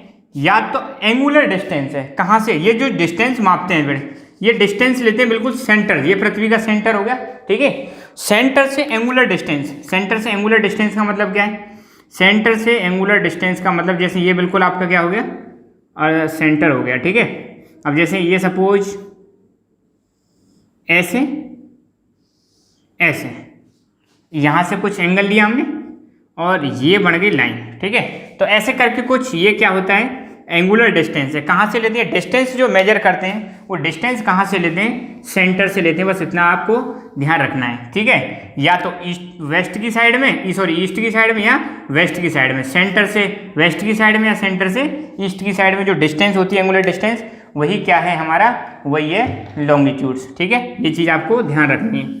अच्छा, angle is measured from the centre of earth. जो भी हम एंगल यहाँ पे ले रहे हैं वो कहाँ से लेते हैं? बिल्कुल अर्थ के सेंटर से लेते हैं। अच्छा, अब हम बात करते हैं डिस्टेंस की बात। किसकी बात करते हैं? डिस्टेंस की बात। अब एक यहाँ पे बहुत प्यारी चीज़ आप समझना, दोबारा से मैं बता रहा हूँ इसको, ठीक है। जितने ज़्यादा डायग्राम बनेंगे उतना ज़्यादा आपको क्लियर हो जाएगा। ये अपनी पृथ्वी, ठीक है। आप समझो, यहाँ पे मैंने बताया लॉन्गिट्यूड नॉर्थ से किधर जा रहे हैं? साउथ पोल की तरफ जाते हैं। एक पॉइंट हमने यहाँ ले लिया, एक पॉइंट यहाँ पे ले लिया। ये देखते जाओ। अब यहाँ पे एक पैटर्न नोट करना, आप नोट कर सकते हो तो, नहीं तो मैं तो आपको बताऊंगा ही, ठीक है।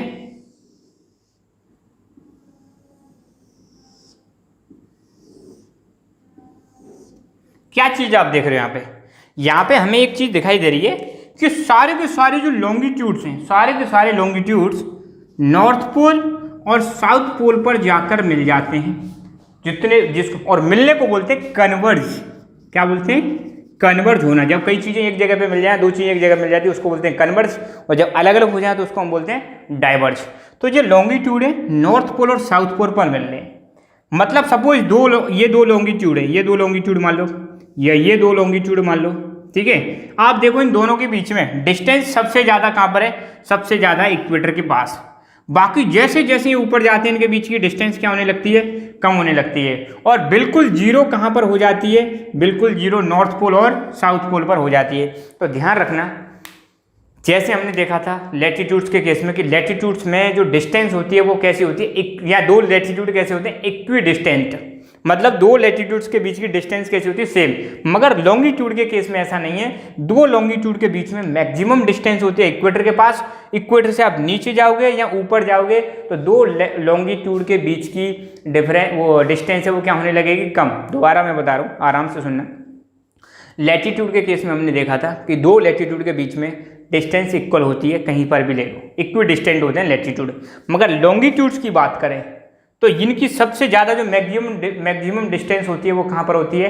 इक्वेटर के पास। इक्वेटर से ऊपर जाओ या नीचे जाओ, साउथ में जाओ या नॉर्थ में जाओ, तो ये दो लॉन्गिट्यूड के बीच की डिस्टेंस कम होती है और फाइनली बिल्कुल जीरो हो जाती है। कहाँ पर? नॉर्थ पोल और साउथ पोल। तो यही चीज़ मैंने यहाँ पे लिख रखी है कि डिस्टेंस जो होती है लॉन्गिट्यूड्स के बीच में वो डिक्रीज होती है टुवार्ड्स द पोल। जैसे जैसे हम पोल की तरफ जाते हैं तो डिस्टेंस क्या होने लगती है? कम होने लगती है। मैक्सिमम डिस्टेंस कहाँ पर होती है? इक्वेटर पर होती है। और जीरो डिस्टेंस कहाँ पर हो जाती है? पोल्स, नॉर्थ पोल और साउथ पोल पर इनके बीच की डिस्टेंस जीरो हो जाती है। अच्छा, all meridians are equal in length, ठीक है, and meridians are semi circle that converge at poles. देखो पहली चीज, जितने, अब देखो यहाँ पे एक चीज और मैं आपको बता दूं, लॉन्गिट्यूड्स को हम बोलते हैं मेरिडियन। क्या बोलते हैं? मेरिडियन। और मेरिडियन का मतलब होता है नून। क्या होता है? दोपहर होता है, नून होता है, ठीक है। ये चीज आपको ध्यान रखना है। जैसे मैंने आपको बताया था जो लैटिट्यूड्स होते हैं उनको पैरेलल्स बोलते हैं। लैटिट्यूड्स को क्या बोलते हैं? लैटिट्यूड को हम बोलते हैं पैरेलल्स, क्योंकि ये पैरेलल लगते हैं एक दूसरे के। इनको क्या बोलते हैं? मेरिडियन बोलते हैं, ठीक है। अब इसके बारे में और मैं बाद में भी चर्चा करूंगा, फिलहाल इतना ही ध्यान दो कि मेरिडियन का मतलब क्या होता है? नून होता है। नून से पहले वाले टाइम को AM बोलते हैं, नून के बाद वाले टाइम को PM बोलते हैं। तो AM और PM की फुल फॉर्म क्या हो जाएगी? एंटी मेरिडियन और पोस्ट मेरिडियन। एंटी मतलब पहले, पोस्ट मतलब बाद में। एंटी मेरिडियन और पोस्ट मेरिडियन। दोपहर से पहले AM, दोपहर के बाद PM। ये आप सुनते हो ना घड़ी में AM और PM का टाइम, तो PM का फुल फॉर्म क्या है? Post meridian. पोस्ट मतलब बाद में, एंटी मेरिडियन मतलब पहले, किससे? दोपहर से, ठीक है। तो ये चीज़ आपको ध्यान रखनी है। और फिक्स जैसे ही 12 बजते हैं, आपने देखा होगा दोपहर को, तो क्या आ जाता है? PM आ जाता है, ठीक है। पोस्ट तो 12 बजे एग्जैक्ट नून होता है, ठीक है। ये चीज़ आपको ध्यान रखनी है। तो पहली बात, ये जो मेरिडियंस होती हैं, ये मेरिडियंस जो होते हैं ये क्या होते हैं? आप अगर ग्लोब पर देखोगे तो आपको ऐसे सेमी सर्कल दिखाई देंगे। क्या क्या दिखाई देंगे? Semi circle. सेमी सर्कल मतलब ये पूरा की पूरा सर्कल है, सर्कल को ऐसे आधा काट दो तो ये वाला सर्कल क्या बन जाएंगे? सेमी सर्कल बन जाएंगे। ये सेमी सर्कल और ये भी सेमी सर्कल बन गया, ठीक है। तो ये क्या होते हैं? सेमी सर्कल्स होते हैं। ठीक है। अगर मान लो इसको जस्ट अपोजिट में कोई दूसरा जो है उसको अगर मिलाओगे तो ये क्या बन जाएगा, कंप्लीट सर्कल बन जाएगा। क्या बन जाएगा, कंप्लीट सर्कल। तो ध्यान देना, लॉन्गिट्यूड्स क्या होते हैं, लॉन्गिट्यूड्स पहली बात तो जितने की जितने लॉन्गिट्यूड हैं उनकी डिस्टेंस कैसी होती है, इक्वल। ठीक है, सिंपल सी बात है। यहाँ पोल से स्टार्ट हो रहा है, पोल पर ही आ रहा है, पोल से स्टार्ट हो रहा है, तो जितने भी लॉन्गिट्यूड्स हैं पोल से स्टार्ट हो रहे हैं, पोल पर ही आ रहे हैं। तो पहली बात तो इनके बीच इनकी जो सबकी डिस्टेंस कैसी है, इक्वल है। सारे के सारे मेरिडियन जो है वो क्या है, सेमी सर्कल है। और ये जितने भी मेरिडियन है कहाँ पर आकर कन्वर्ज हो रहे हैं, पोल पर। कन्वर्ज का मतलब मिलना। ठीक है, opposite meridians make a complete circle. मैंने बताया था ये, जैसे मान लो आप जब ग्लोब लोगे तो ग्लोब में पहले इधर कोई आप वो देखना लॉन्गिट्यूड, उसका जस्ट अपोजिट वाला होगा, तो दोनों मिलके एक कंप्लीट सर्कल का निर्माण करते हैं। तो जितने भी लॉन्गिट्यूड है उसका अपोजिट वाला, कोई भी लॉन्गिट्यूड ले लो, उसका अपोजिट वाला जो लॉन्गिट्यूड है उसको मर्ज कर दोगे आप तो कंप्लीट सर्कल बन जाएगा। क्या बन जाएगा, कंप्लीट सर्कल बन जाएगा। ठीक है, यहाँ तक आई होप आपको चीज़ें क्लियर हो गई होंगी सारी की सारी। अच्छा, अब आगे बढ़ते हैं।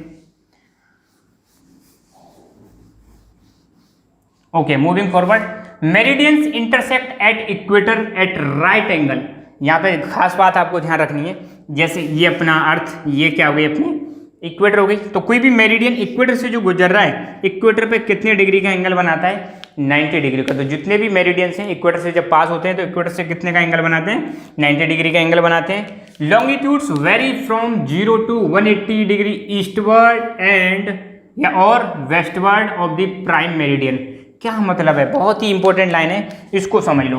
क्या मतलब है इसका, थोड़ा बड़ा बना देते हैं अब की बार डायग्राम तो जितने बनाओगे आप उतना ही ज़्यादा आपकी क्लियरिटी आती जाएगी। एक ही डायग्राम से काम नहीं चलेगा भाई।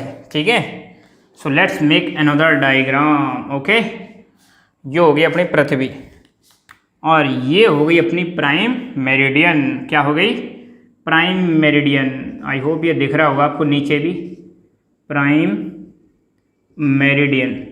नहीं दिखे तो आप बता देना नीचे दिख रहा है कि नहीं दिख रहा है। ठीक है, ओके, प्राइम मेरिडियन। अब सुनो क्या कह रहा हूं मैं, ये प्राइम मेरिडियन है। प्राइम मेरिडियन से इधर वाला भाग क्या कहलाता है, वेस्ट वाला भाग। इधर वाला भाग क्या कहलाता है, ईस्ट वाला भाग। अब ध्यान देना, यहाँ पे जो लास्ट वाला लॉन्गिट्यूड होगा ना, मैं जस्ट इसको यूं ले रहा हूँ सपोज। ठीक है, ये जो लास्ट वाला जो लॉन्गिट्यूड होगा, इधर वाला जो लास्ट लॉन्गिट्यूड होगा उसको समझ लो। यहाँ से जब आप स्टार्ट करोगे इधर आना तो इधर होते हैं 180 लॉन्गिट्यूड्स और इधर भी कितने होते हैं, 180 लॉन्गिट्यूड। अब पृथ्वी तो गोल है तो ये 180 वाली लाइन एक ही होती है। एक चीज़ आपको ध्यान देना है, जैसे आप मैप लोगे ना वर्ल्ड का मैप, तो वर्ल्ड के मैप में 180 वाली लाइन यहाँ भी दिखा रखी होगी, 180 लाइन वाली नहीं। जब वर्ल्ड के मैप को ऐसे मिलाओगे तो ये दोनों 180 वाली लाइन एक जगह पर मिल जाती हैं। ये चीज़ आपको ध्यान रखना है। ये 180 वेस्ट हो गया, ये 180 ईस्ट हो जाएगा, 180 डिग्री ईस्ट। अच्छा, एक चीज़ ध्यान देना, प्राइम मेरिडियन के अगर ईस्ट की तरफ जाओगे तो सारे के सारे लॉन्गिट्यूड में आपको क्या लगाना पड़ेगा, ई लगाना पड़ेगा। ई मतलब ईस्ट। और प्राइम मेरिडियन की वेस्ट की तरफ जाओगे तो क्या लगाना पड़ेगा, डब्ल्यू का सिंबल लगाना पड़ेगा। ये चीज़ ध्यान रखना। तो जितने भी प्राइम मेरिडियन, ध्यान दो, ये जो प्राइम मेरिडियन है इसका अगर इधर जाओगे तो ऐसे करके 1 2 3 4 dot dot dot dot dot dot dot dot dot 177 78 89 90 80। मतलब क्या है, मैं क्या कहना चाह रहा हूँ कि इधर से प्राइम मेरिडियन से यहाँ तक पहुँचते पहुँचते कितने लॉन्गिट्यूड्स हैं, 180। इधर जाओगे तो कितने लॉन्गिट्यूड हैं, 180। मगर 180 वाली लाइन एक जगह पे मिल रही है तो क्या कह सकते हैं, 179 इधर और 179 इधर। ठीक है, और एक 180 वाली लाइन 179 179 और एक 180 वाली लाइन हो गई। एक कौन सी हो गई, 180 वाली लाइन। ये हो गई 180 वाली ईस्ट एंड 180 वेस्ट, क्योंकि एक ही लाइन है।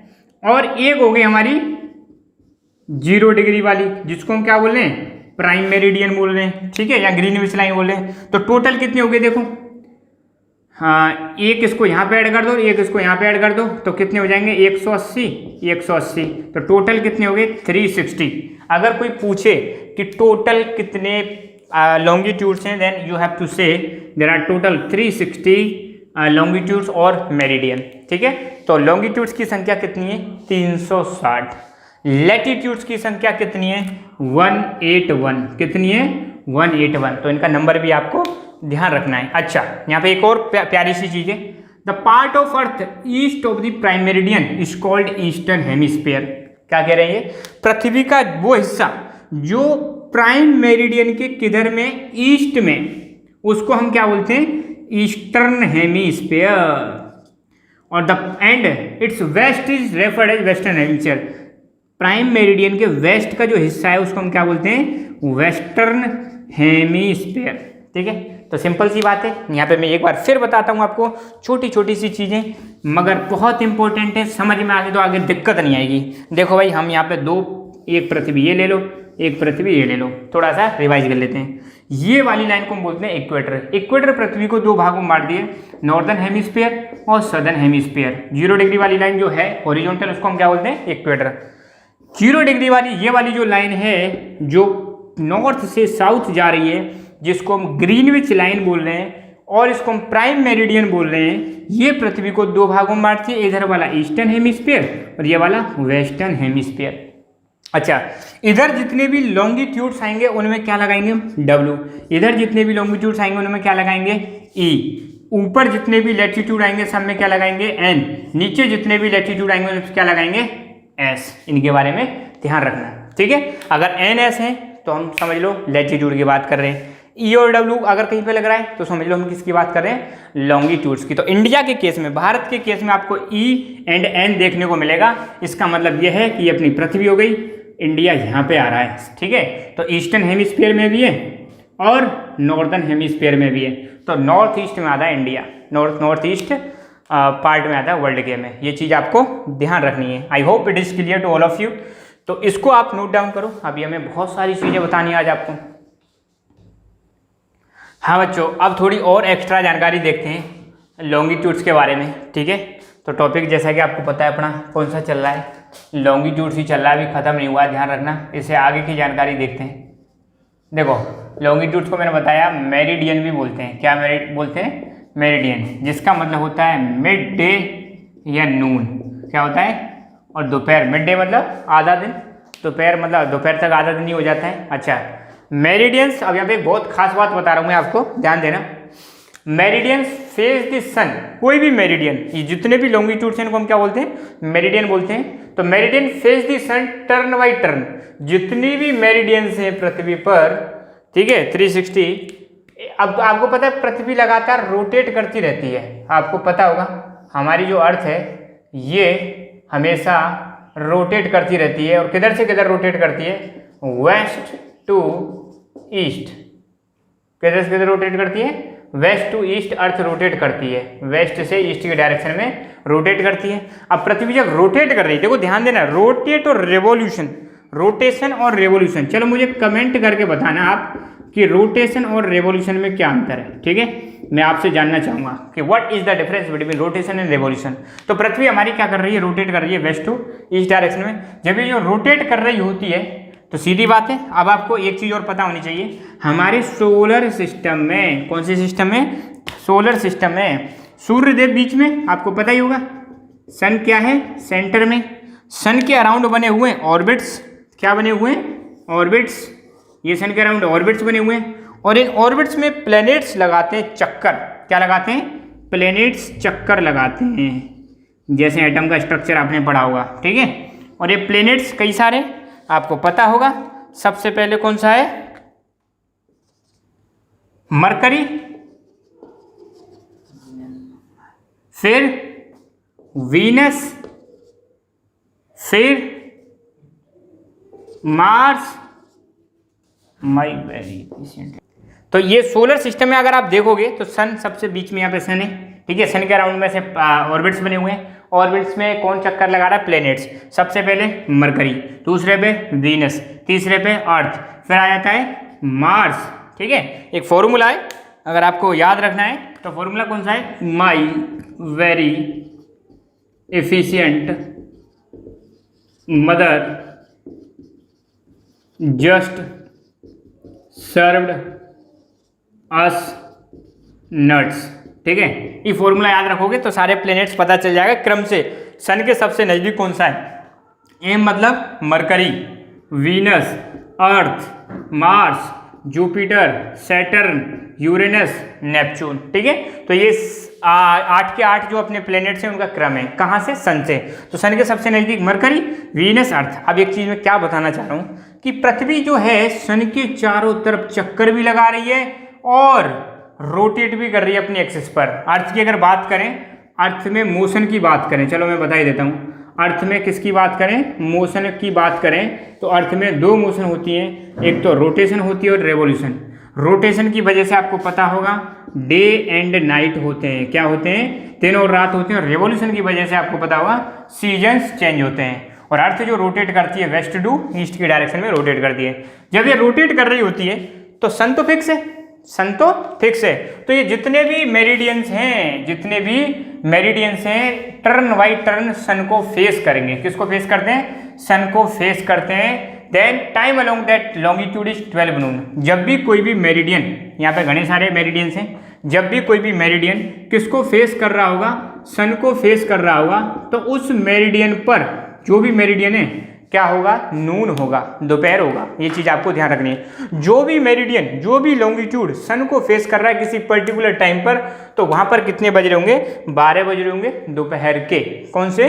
दोपहर वाले। तो ये खास बात है, ट्रिपल स्टार वाला पॉइंट है, याद रखना है कि जितने भी आपके मेरिडियंस हैं टर्न बाई टर्न सन को फेस करते हैं। जो भी मेरिडियन या लॉन्गिट्यूड सन को फेस कर रहा होता है तो वहाँ पर जितने भी प्लेस हैं, यहाँ से लेकर यहाँ तक जितने भी प्लेस हैं, सब पर क्या हो रहा होगा? दोपहर हो रहा होता है। All the places located on the same meridian receive the overhead rays at the same time. जिस मेरिडियन पर अगर मान लो ये सपोज ये मेरिडियन सन को फेस कर रहा है, तो जितने भी प्लेस हैं यहाँ पर ये सन की रेज को रिसीव कर रहे होंगे एट दी सेम टाइम। ये चीज़ भी आपको ध्यान रखनी है। अब ये अलग बात है, सन की रेज कहीं ज़्यादा होंगी कहीं कम होंगी, वो आपको पता है अर्थ के जो शेप है उसकी वजह से ऐसा होता है। अब हम बात करेंगे इंडियन स्टैंडर्ड टाइम IST के बारे में। ठीक है, अच्छा एक चीज़ आप ध्यान रखना, लॉन्गिट्यूड का सबसे बड़ा रोल क्या है? टाइम मेजर करने के लिए। हम जो टाइम मेजर करते हैं वो किससे मेजर करते हैं? लॉन्गिट्यूड से मेजर करते हैं। और इसके लिए हम रेफरेंस लेके चलते हैं। क्या लेके चलते हैं? रेफरेंस। वो चीज़ मैं आपको समझाऊंगा। इसको मैं थोड़ा सा अरेंज कर देता हूँ। रेफरेंस कहाँ से लेते हैं? आपने देखा होगा, अपने मोबाइल में देखा होगा कि जब हम टाइम सेट करते हैं तो उसमें आता है, क्या आता है मोबाइल में? +530 GMT। जब आप मोबाइल में टाइम सेट करोगे तो क्या लिखा था? +530 GMT। तो इसका मतलब भी आप समझेंगे। ठीक है, फिर दिल्ली और ऐसे कई सारी चीज़ें लिखी रहती हैं, दिल्ली, कोलकाता, जो भी शहर है। तो भाई ये सपोज अपनी पूरी की पूरी पृथ्वी, अब मान लो ऐसे मान लें। ठीक है, अब एक चीज़ ध्यान रखना, और यहाँ से आपको गुजर रही है कौन सी? Greenwich line. ये है 0 डिग्री। ठीक है, अब मान के चल रहे हैं यहाँ पे कितने बज रहे हैं? 12 बज रहे हैं। कितने बज रहे हैं? 12। और यहाँ से सपोज अपनी एक लाइन गुजर रही है इंडिया में होकर, ये सपोज अपना इंडिया है। मज़ा नहीं आया भाई? मज़ा आना जरूरी है। चलो अब सही है, लुक्स कूल। ठीक है, थोड़ा ऊपर नीचे हो जाए, एडजस्ट कर लेना। इंडिया के ऐसे यहाँ से एक लाइन गुजर रही है, ये है 82.5 डिग्री ईस्ट। पहली बात तो इधर है ईस्ट है, और इधर होता है तो वेस्ट। ठीक है, तो ये जो लाइन गुजर रही है इसको हम बोलते हैं इंडियन स्टैंडर्ड मेरिडियन। क्या बोलते हैं? 82.5 जो लाइन गुजर रही है, जो कि कहाँ से गुजरती है? यूपी से गुजरती है, मिर्जापुर से। ये चीज़ ध्यान रखना। In India the longitude 82.5 east is treated as standard meridian. तो बहुत इंपॉर्टेंट क्वेश्चन बन जाता है कि इंडिया की स्टैंडर्ड मेरिडियन कौन सी है। तो आपको बताना है इंडिया की स्टैंडर्ड मेरिडियन है 82.5 ईस्ट। ईस्ट लगाना बहुत जरूरी है। कहाँ से पास हो रहा है ये वाला लॉन्गिट्यूड? मिर्जापुर, यूपी से पास होता है। The local time at this meridian is taken as standard time. इस मेरिडियन पर जो टाइम होता है उसको हम क्या लेके चलते हैं? स्टैंडर्ड टाइम मानते हैं पूरे के पूरे देश के लिए। तो ध्यान देना, भारत में पूरे के पूरे देश का जो इंडियन स्टैंडर्ड टाइम है वो किस लॉन्गिट्यूड से मेजर करते हैं? वो मेजर करते हैं 82.5। बहुत इंपॉर्टेंट है, कई सारे सरकारी एग्जाम में पूछा गया है कि भारत में कौन से लॉन्गिट्यूड से हम टाइम मेजर करते हैं। तो आपको बताना है 82.5 ईस्ट। ठीक है, India located on the east of Greenwich at 82.5 is 5 hours 30 minutes ahead of GMT। GMT का मतलब क्या है? Green mean time, Greenwich mean time, Greenwich mean time. अब देखो क्या कहना चाह रहा है ये कहना चाह रहा है, देखो पहली बात ये 0 डिग्री है और इंडिया कहाँ पे लोकेटेड है? ग्रीनविच से कितना दूर है 82, या मतलब ग्रीनविच से इसकी डिस्टेंस है 82 डिग्री लॉन्गिट्यूड, 82.5। यहाँ कह रहा है India located east of Greenwich, ये ग्रीनविच लाइन है ग्रीनविच के ईस्ट में लोकेटेड है, कहाँ पर, एट 82.5 पर यहाँ पे लोकेटेड है। और यहाँ पर जो समय है GMT पे मैंने बताया, GMT से ये जो समय है, ध्यान देना, GMT से जो ये समय है इंडिया में, ये कितना आगे, +5:30 आगे है, किससे, GMT से। इंडिया में जो भी समय होगा, देखो ये जो ग्रीनविच लाइन है ना, ये गुजरती है इंग्लैंड से, कहाँ से गुजर रही है, इंग्लैंड में लंदन से गुजर रही है, ठीक है। ग्रीनविच जगह, वहाँ पर एक रॉयल ऑब्जर्वेटरी इस्टेब्लिश्ड है इंग्लैंड में, तो वहाँ से गुजर रही है। अब सपोज ग्रीनविच पर अगर टाइम कितना हो रहा है 12, और भारत का टाइम यहाँ से कितना आगे, +5:30 आगे, तो यहाँ पे शाम के कितने बज जाएंगे, 5:30 बज जाएंगे शाम के। यहाँ पे दोपहर हो रहा है तो भारत में क्या होगा, शाम होगी। यहाँ पे शाम है तो यहाँ पे रात होगी, यहाँ पे सुबह तो यहाँ पे दोपहर होगा। तो एक चीज़ और आपको ध्यान रखनी है, बहुत इंपॉर्टेंट चीज़ है। अब हम टाइम कैलकुलेट करेंगे, तो ग्रीनविच से आप अगर इधर जाओगे ईस्ट की तरफ, तो टाइम यहाँ पे आपको प्लस बढ़ता जाएगा, टाइम क्या होता जाएगा, प्लस होता जाएगा। मतलब यहाँ पे जो टाइम होगा वो आगे होगा, ये पीछे चलेगा। ग्रीनविच से आप वेस्ट की तरफ जाओगे तो टाइम क्या करना पड़ेगा, माइनस करना पड़ेगा। क्या करना पड़ेगा, माइनस, मतलब ये टाइम पीछे चलता है। अब जो इधर की तरफ जाओगे ना, किधर की तरफ, ईस्ट से, सॉरी वेस्ट से ईस्ट की तरफ जाओगे तो टाइम आपको ऐड करना पड़ेगा, और ईस्ट से वेस्ट की तरफ जाओगे तो टाइम सब्ट्रैक्ट करना पड़ेगा। अभी समझाऊंगा मैं आपको, ठीक है। तो फिलहाल इतना ध्यान रखना, भारत का जो समय है वो कितना आगे है GMT से, ये है 5.5 घंटे आगे। तो इधर कोई सा भी लॉन्गिट्यूड हो, वहाँ पे टाइम GMT से आगे ही होगा, चाहे वो 5.5 घंटे आगे हो या कितना भी घंटे आगे हो। इधर जो टाइम है वो यहाँ से पीछे चल रहा होगा। कैसे चल रहा होगा, पीछे। जैसे मान लो यहाँ पे शाम हो रही है तो यहाँ पे दोपहर हो रहा होगा, ऐसे पीछे चल रहा होगा, ठीक है, पिछला वाला। ओके, अब मैं आपको समझाऊंगा कुछ कैलकुलेशंस कि अगर आपको कोई लॉन्गिट्यूड दे रखा है तो आप कैसे पता लगाओगे कि ये टाइम कितना आगे है और कितना पीछे है, ठीक है। इसको नोट डाउन करो। हाँ बच्चों, अब एक लास्ट टॉपिक और बचा है बस, लॉन्गिट्यूड्स का। बहुत लंबा कर दिया हमने, जनरली इतना लंबा कोई पढ़ता नहीं है और नहीं पढ़ाता है, ठीक है, पर हमने इसकी ये सारी चीज़ें देख ली। एक चीज़ और क्या बची है आपकी, एक चीज़ ये बची है कि अगर आपको कोई लॉन्गिट्यूड दे दे कि सर ये लॉन्गिट्यूड है, तो आप उसको देख के बता सकते हो, या दो प्लेस के बीच में समय का निर्धारण कर सकते हो। आपको अगर दो लॉन्गिट्यूड दे रखें तो उसको आप उसका रेफरेंस कहाँ से लोगे। पहली बात तो रेफरेंस लेने के लिए एक चीज़ आप ध्यान रखना, सबसे पहले हम रेफरेंस लेते हैं कहाँ से, ग्रीनविच लाइन से। ये अपनी सपोज क्या है, ग्रीनविच लाइन है, ग्रीनविच लाइन बोल लो, या इसको हम प्राइम मेरिडियन भी बोलते हैं। क्या बोलते हैं, प्राइम मेरिडियन। तो प्राइम मेरिडियन से हम क्या लेते हैं, रेफरेंस लेते हैं। प्राइम मेरिडियन के वेस्ट में, प्राइम मेरिडियन के वेस्ट में टाइम माइनस करना है, प्राइम मेरिडियन के ईस्ट में टाइम को क्या करना है, प्लस करना है। मतलब इधर जाओगे तो ग्रीनविच से टाइम ज़्यादा होगा। मैं बता चुका हूँ, जैसे यहाँ पे 12 बज रहे हैं तो इधर 1 2 3 ऐसे मतलब टाइम चलता जाएगा, ठीक है। इधर का टाइम कम करते चले जाओ। अच्छा, ग्रीनविच पूरे के पूरे वर्ल्ड को दो भागों में मार देगी। ये हो जाएगा अपना ईस्टर्न हेमिस्फीयर और ये हो जाएगा अपना वेस्टर्न हेमिस्फीयर, ठीक है। तो अगर कोई देश, पहली चीज़ तो आपको ध्यान रखना है कौन से हेमिस्फीयर में लोकेटेड है, उसका पता लगाना आसान है। उसका लॉन्गिट्यूड देख लो, अगर लॉन्गिट्यूड में W लगा हुआ है तो समझ लो वेस्टर्न हेमिस्फीयर में, अगर लॉन्गिट्यूड में E लगा हुआ है तो ईस्टर्न हेमिस्फीयर में, ठीक है। फिर उसका टाइम आसानी से हम पता लगा सकते हैं कि यहाँ से इसका टाइम कितना ज़्यादा है और कितना कम है, कहाँ पे दिन है और कहाँ पे रात है। ये चीज़ आप आसानी से पता लगा लोगे, आई एम श्योर। इस एक्सरसाइज के बाद थोड़ी सी चीज़ें आपको ध्यान रखनी है। नंबर 1, हमारी जो पृथ्वी मैंने अभी बताया था वेस्ट से ईस्ट की डायरेक्शन में क्या करती है, रोटेट करती है, वेस्ट टू ईस्ट रोटेट करती है, जिसकी वजह से जो हमारी पृथ्वी का सनराइज जो होता है, पृथ्वी पर जो सनराइज होता है, सूर्योदय जो होता है, सूर्य का जो उदय होता है वो किस डायरेक्शन से होता है, ईस्ट की डायरेक्शन से, और जो सनसेट होता है वो किधर होता है, वेस्ट की डायरेक्शन में। और ये सब किस लिए हो रहा है, क्योंकि हमारी पृथ्वी क्या करती रहती है, रोटेट करती रहती है। रोटेशन की अगर बात करें तो हमारी पृथ्वी लगभग 24 घंटे में 360 डिग्री 360 डिग्री रोटेट कर लेती है, 360 डिग्री रोटेट कर लेती है, एक सर्कल पूरा कर लेती है। कितने घंटे में, 24 घंटे में। अब ये तो मैथ का आपने चीज़ पढ़ी होगी कि पृथ्वी हमारी टोटल 24 घंटे में कितना घूम रही है, 360 डिग्री घूम रही है। तो एक घंटे में कितना घूमेगी, 360 को डिवाइड कर दो किससे, 24 से कितना आ जाएगा, 15 डिग्री। तो हम कह सकते हैं earth rotates 15 degree in 1 hour. 15 degree कितने में घूम लेगी आपकी? घूम लेगी आसानी से 1 घंटे में। और 1 घंटे में कितनी मिनट होती है? 60 मिनट। तो भाई 15 डिग्री घूमने में कितनी लग रहे हैं? 60 मिनट लग रहे हैं। तो 1 डिग्री में कितना लगेगा? 60 डिवाइडेड बाई 15।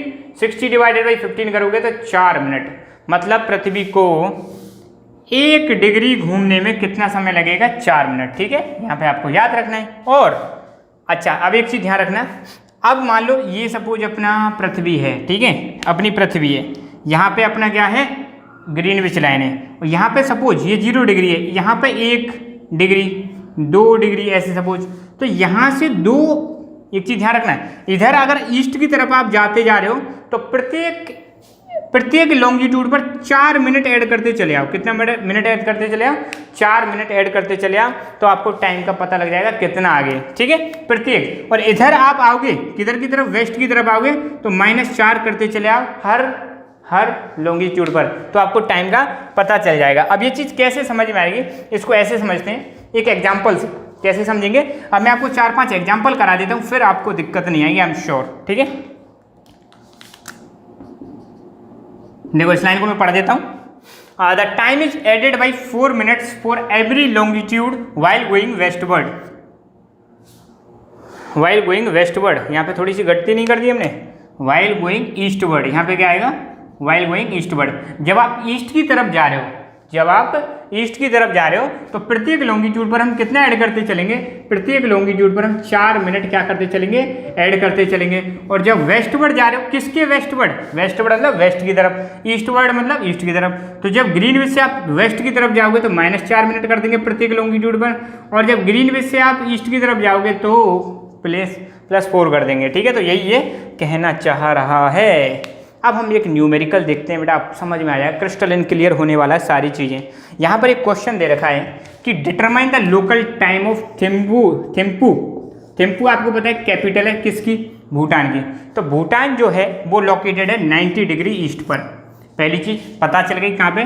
90 डिग्री ईस्ट पर है। तो ये कह रहे हैं यहाँ का लोकल टाइम बताओ जब ग्रीनविच पर कितना हो? 12 बज रहे हो, दोपहर के ग्रीनविच पर 12 बज रहे हैं, तो थिम्पू पर कितना टाइम होगा? बहुत आसान है, यहाँ पे कह रहे हैं भैया 12 बज रहे हैं। कितने बज रहे हैं? 12। थिम्पू ईस्ट में, सपोज यहाँ पे क्या है? थिम्पू है, और ये 90 डिग्री वाला क्या है? 90 डिग्री ईस्ट लॉन्गिट्यूड है। ठीक है, अब पहली चीज़ तो आपको क्लियर पता चल गई होगी, मैंने बताया था इधर जाओगे तो टाइम ज़्यादा ही होगा, यहाँ से आगे चल रहा है टाइम। यहाँ पे दोपहर है तो यहाँ पे पक्का शाम हो गई होगी। अब हम देखते हैं कि शाम हुई है या नहीं हुई। कैलकुलेशन कैसे करेंगे? देखो सॉल्यूशन कैसे होगा। हम कहेंगे हमें पता है, we know that 1 degree longitude का मतलब क्या होता है? आपको पता है 4 मिनट। 4 मिनट मतलब 2 लॉन्गिट्यूड के बीच में जो टाइम का गैप रहता है कितना? 4 मिनट का। तो टोटल कितने लॉन्गिट्यूड है? 90। तो 90 डिग्री लॉन्गिट्यूड का मतलब कितना हो जाएगा? 90 डिग्री लॉन्गिट्यूड का मतलब है 4 × 90 बराबर 360 मिनट। 360 मिनट। तो ये कितना आ गए? 360 मिनट। अब 360 मिनट को आपको आवर में निकालना है, घंटे में निकालना है, तो कैसे निकालोगे? तो 360 को डिवाइड कर दो किससे? 60 से। 360 को 60 से डिवाइड करोगे, ये मिनट है, आवर में आ जाएगा। देखो 6 जा 360। ठीक है, अगर बाई चांस यहाँ पे कुछ रह जाता है, यहाँ पे सपोज कुछ भी आ जाता है, तो उसके आगे मिनट लगा देंगे। यहाँ पे जो चीज़ आएगी उसके आगे क्या लगा देंगे? आवर लगा देंगे। तो अच्छा, अब एक चीज़ तो ये हुई कि पहली बात तो यहाँ पे क्या लिख सकते हैं, आपको पता चल गया मैंने कैसे किया है। तो इसको हम लिख सकते हैं 6 आवर, 6 घंटा आगे। अब यहाँ पे अगर ईस्ट दे रखा है तो प्लस लगा देंगे, और यहाँ पे वेस्ट दे रखा है तो माइनस लगा देंगे। ये चीज़ आपको ध्यान देना है। तो इसको मैं इरेज कर रहा हूँ, ये साइड में आपको कर लेना है। +6 आवर आ गया, तो हम लिख सकते हैं time of Thimphu is, the time of Thimphu is कितना? 6 घंटे, 6 आवर, 6 आवर। अब देखो इधर है तो अहेड, क्या लगा देंगे? अहेड है। इधर है तो लेग, मतलब पीछे चल रहा है, लेग्ड। ठीक है, तो 6 आवर अहेड किससे आगे है? ये है हमारा ऑफ ग्रीनविच। किससे? ग्रीनविच से। मतलब इसका क्या होगा? दैट इज 6 घंटा आगे। भाई यहाँ पे 12 बज रहे हैं तो यहाँ पे 6 घंटा आगे, तो क्या कह सकते हैं, दैट इज यहाँ पे कितने बज रहे हैं, यहाँ पे बज रहे होंगे 6 PM। कितने बज रहे होंगे, 6 बज रहे होंगे। ठीक है, बड़ा आसान है। अब मैं एक क्वेश्चन और करके दिखाऊंगा आपको, किसका, इंडिया का। इसको नोट डाउन करो। तो ये तो हमने देखा भूटान का, ठीक है। अब इंडिया का देखते हैं कि कैसे इंडिया का 5.5 घंटे आगे है। अब एक चीज़ ध्यान रखना, मैंने क्या बताया था, इंडिया में जो टाइम मेजर करते हैं वो किससे करते हैं, 82.5 डिग्री ईस्ट, इससे मेजर कर रहे हैं। ये लॉन्गिट्यूड है। अब इसको हम पहले तो मिनट में निकालेंगे। देखो ई आ गया तो सिंपल सी बात है, हमारा टाइम आगे, डब्ल्यू होता तो पीछे हो जाता। देखो सॉल्यूशन कर रहा हूँ मैं, इंडिया कितना आगे है हमारा, कैसे 360, वो 5 आवर 30 मिनट आता है। तो देखो भाई, हमें पता है 1 डिग्री लॉन्गिट्यूड का मतलब क्या होता है, 4 मिनट। ठीक है, कितने ये, पहले हम निकालेंगे 82 का, तो 82 डिग्री लॉन्गिट्यूड का मतलब क्या हो जाएगा, 82 डिग्री लॉन्गिट्यूड का मतलब हो जाएगा 4 मल्टीप्लाई 82, कितना हो जाएगा, इतने मिनट आ जाएगा। ठीक है, अब देखो आधे मिनट, अब आपको पता है 1 डिग्री लॉन्गिट्यूड का मतलब 4 मिनट, आधा डिग्री लॉन्गिट्यूड मतलब आधी कर दो, 4 का आधा कितना हो जाएगा, तो हम कह सकते हैं हाफ डिग्री लॉन्गिट्यूड कितना हो जाएगा, 2 मिनट। प्लस कर दो, इन दोनों को ऐड करोगे तो कितना आ जाएगा, 330 मिनट। तो हम पहली बात तो ध्यान रखना, ग्रीनविच से कितना आ गए, 330 मिनट। इसको अगर आवर में निकालना है तो ध्यान देना, आवर में निकालने के लिए आप क्या करोगे, इसको डिवाइड करो, कितने से, 60 से। ठीक है, तो 60 से डिवाइड करोगे तो एक काटा पीटी मत करना, ठीक है, ज़्यादा मैथ मत लगाना, 60 से ही डिवाइड करना है। कितनी बार जाएगा, 5 टाइम्स, कितना, 300, बचे कितनी, 30। यहाँ पे एक चीज़ आपको खास बात क्या याद रखनी है, सिर्फ एक बार ही डिवाइड करना है, आगे पॉइंट लगा के नहीं करना है। तो यहाँ पे जो चीज़ आएगी वो होगा हमारा आवर, यहाँ पे जो चीज़ आएगी वो मिनट होगा। तो हम क्या कह सकते हैं कि अपना जो भारत का टाइम है कितना आगे, 5 घंटे 5 आवर 30 मिनट, ये हमारा प्लस किससे, ऑफ GMT। GMT से हमारा भारत का टाइम 5 घंटे 30 मिनट आगे है। ठीक है, अगर यही W हो जाता तो हम क्या कह देते, पीछे। अगर ये किसी दूसरा और दे दो मान लो तो पीछे कर देते। ठीक है, तो यहाँ पे EIWI उससे प्लस माइनस लगाना है, बाकी कैलकुलेशन करने का तरीका यही है। चलो एक क्वेश्चन और करा देता हूँ। अब आप जो कहोगे 2 ही क्वेश्चन कराए सर ने, तो ये तो अपना इंडिया वाला आ गया। अब लेते हैं मान लो 120 डिग्री वेस्ट ले लेते हैं। यहाँ पर जो टाइम होगा GMT से कितना आगे और पीछे होगा। तो पहली बात तो आपको माइंड में एक चीज़ आ गई होगी, W देखते ही समझ जाओ ये GMT से पीछे चल रहा है, E आ गया समझ लो GMT से आगे चल रहा है, तो माइनस में आंसर आएगा। तो इसको सॉल्व करते हैं। देखो हमें पता है 1 डिग्री लॉन्गिट्यूड कितना होता है, 4 मिनट। 120 डिग्री लॉन्गिट्यूड कितना हो जाएगा, ये हो जाएगा 4 मल्टीप्लाई 120, 480 मिनट। अब क्या करना है, बहुत आसान है, मिनट पता चल गया, आवर निकालना है, तो 480 को डिवाइड कर दो किससे, 60 से, 6 8 जा 480, कुछ नहीं बचा, तो यहाँ पे क्या आ जाएगा, आवर। तो हम कह सकते हैं यहाँ पे जो टाइम है कितना पीछे, यहाँ पे माइनस लगाएंगे, देखो ये आ जाएगा 8 आवर, माइनस 8 आवर किसका, GMT से -8 घंटे पीछे टाइम चल रहा होगा। कहाँ पर, अगर कोई प्लेस इधर वेस्टर्न हेमिस्फीयर में, आपको पता है यहाँ पे अमेरिका आते हैं, नॉर्थ अमेरिका, साउथ अमेरिका, अगर यहाँ पे कोई देश है जिसका लॉन्गिट्यूड कितना है 120 डिग्री, या कोई भी प्लेस है जिसका लॉन्गिट्यूड कितना है 120 डिग्री वेस्ट, तो वहाँ पर टाइम 8 घंटे पीछे चल रहा होगा, किससे, ग्रीनविच से 8 घंटे पीछे चल रहा होगा। ठीक है, तो ऐसे करके हम क्या कर सकते हैं, कैलकुलेशन कर सकते हैं। तो मैं यहाँ पे अब समरी देता हूँ। समरी में ये चीज़ समझ लो कि हमने जो चीज़ पढ़ी उसका मतलब क्या है। पहली चीज़, लॉन्गिट्यूड और लैटिट्यूड की वजह से किसी प्लेस का पता लगाते हैं। लैटिट्यूड से हम अर्थ के हीट जोन्स के बारे में पता लगाते हैं, और लॉन्गिट्यूड से हम समय का भी पता लगा सकते हैं कि किस जगह का टाइम कितना आगे और पीछे, 2 चीज़ों से हम कंपेयर कर सकते हैं। ठीक है, अगर आप यहाँ पे सपोज कोई लॉन्गिट्यूड है, यहाँ पे 6 बज रहे हैं, और यहाँ अगर पता लगाना है कितना आगे और पीछे, तो सिंपल सी बात है, यहाँ पे टाइम आगे होगा, इनके बीच में देख लो कितना गैप है, कितने लॉन्गिट्यूड का गैप है, उसको 4 से मल्टीप्लाई कर दो, आपको पता चल जाएगा कितना मिनट आगे। मिनट को आवर में चेंज करने के लिए 60 से डिवाइड कर दो। इधर है कोई, यहाँ से रेफरेंस भी ले सकते हो। तो बहुत आसान है, आप पता लगा सकते हो किसी भी प्लेस का टाइम, घर बैठे बैठे एक झटके में पता लगा सकते हो। ये चीज़ अगर आपकी क्लियर हो गई तो होगी तो, और मैं उम्मीद करता हूँ चीज़ें आपकी सारी क्लियर हो गई होंगी। तो बस हमने बेसिक्स में आज 4th लेक्चर कवर किया है, जहाँ पे लॉन्गिट्यूड और लैटिट्यूड्स कवर कर लिए हैं, और साथ के साथ में ध्यान रखना इंडिया की सीरीज भी हमने स्टार्ट कर दी है। 2 बुकें, दोनों की अलग अलग हम सीरीज स्टार्ट करेंगे। तो बेसिक्स की एक छोटी सी अलग से कॉपी बनानी है, इंडिया की ज्योग्राफी की, फिजिकल ज्योग्राफी के लिए एक अलग बनानी है, और वर्ल्ड की जो फिजिकल ज्योग्राफी या फंडामेंटल्स ऑफ फिजिकल ज्योग्राफी उसकी आपको एक अलग से बुक बनानी है। तो बस आज के लिए इतना ही। Thank you so much. Keep learning, keep enjoying and keep growing. God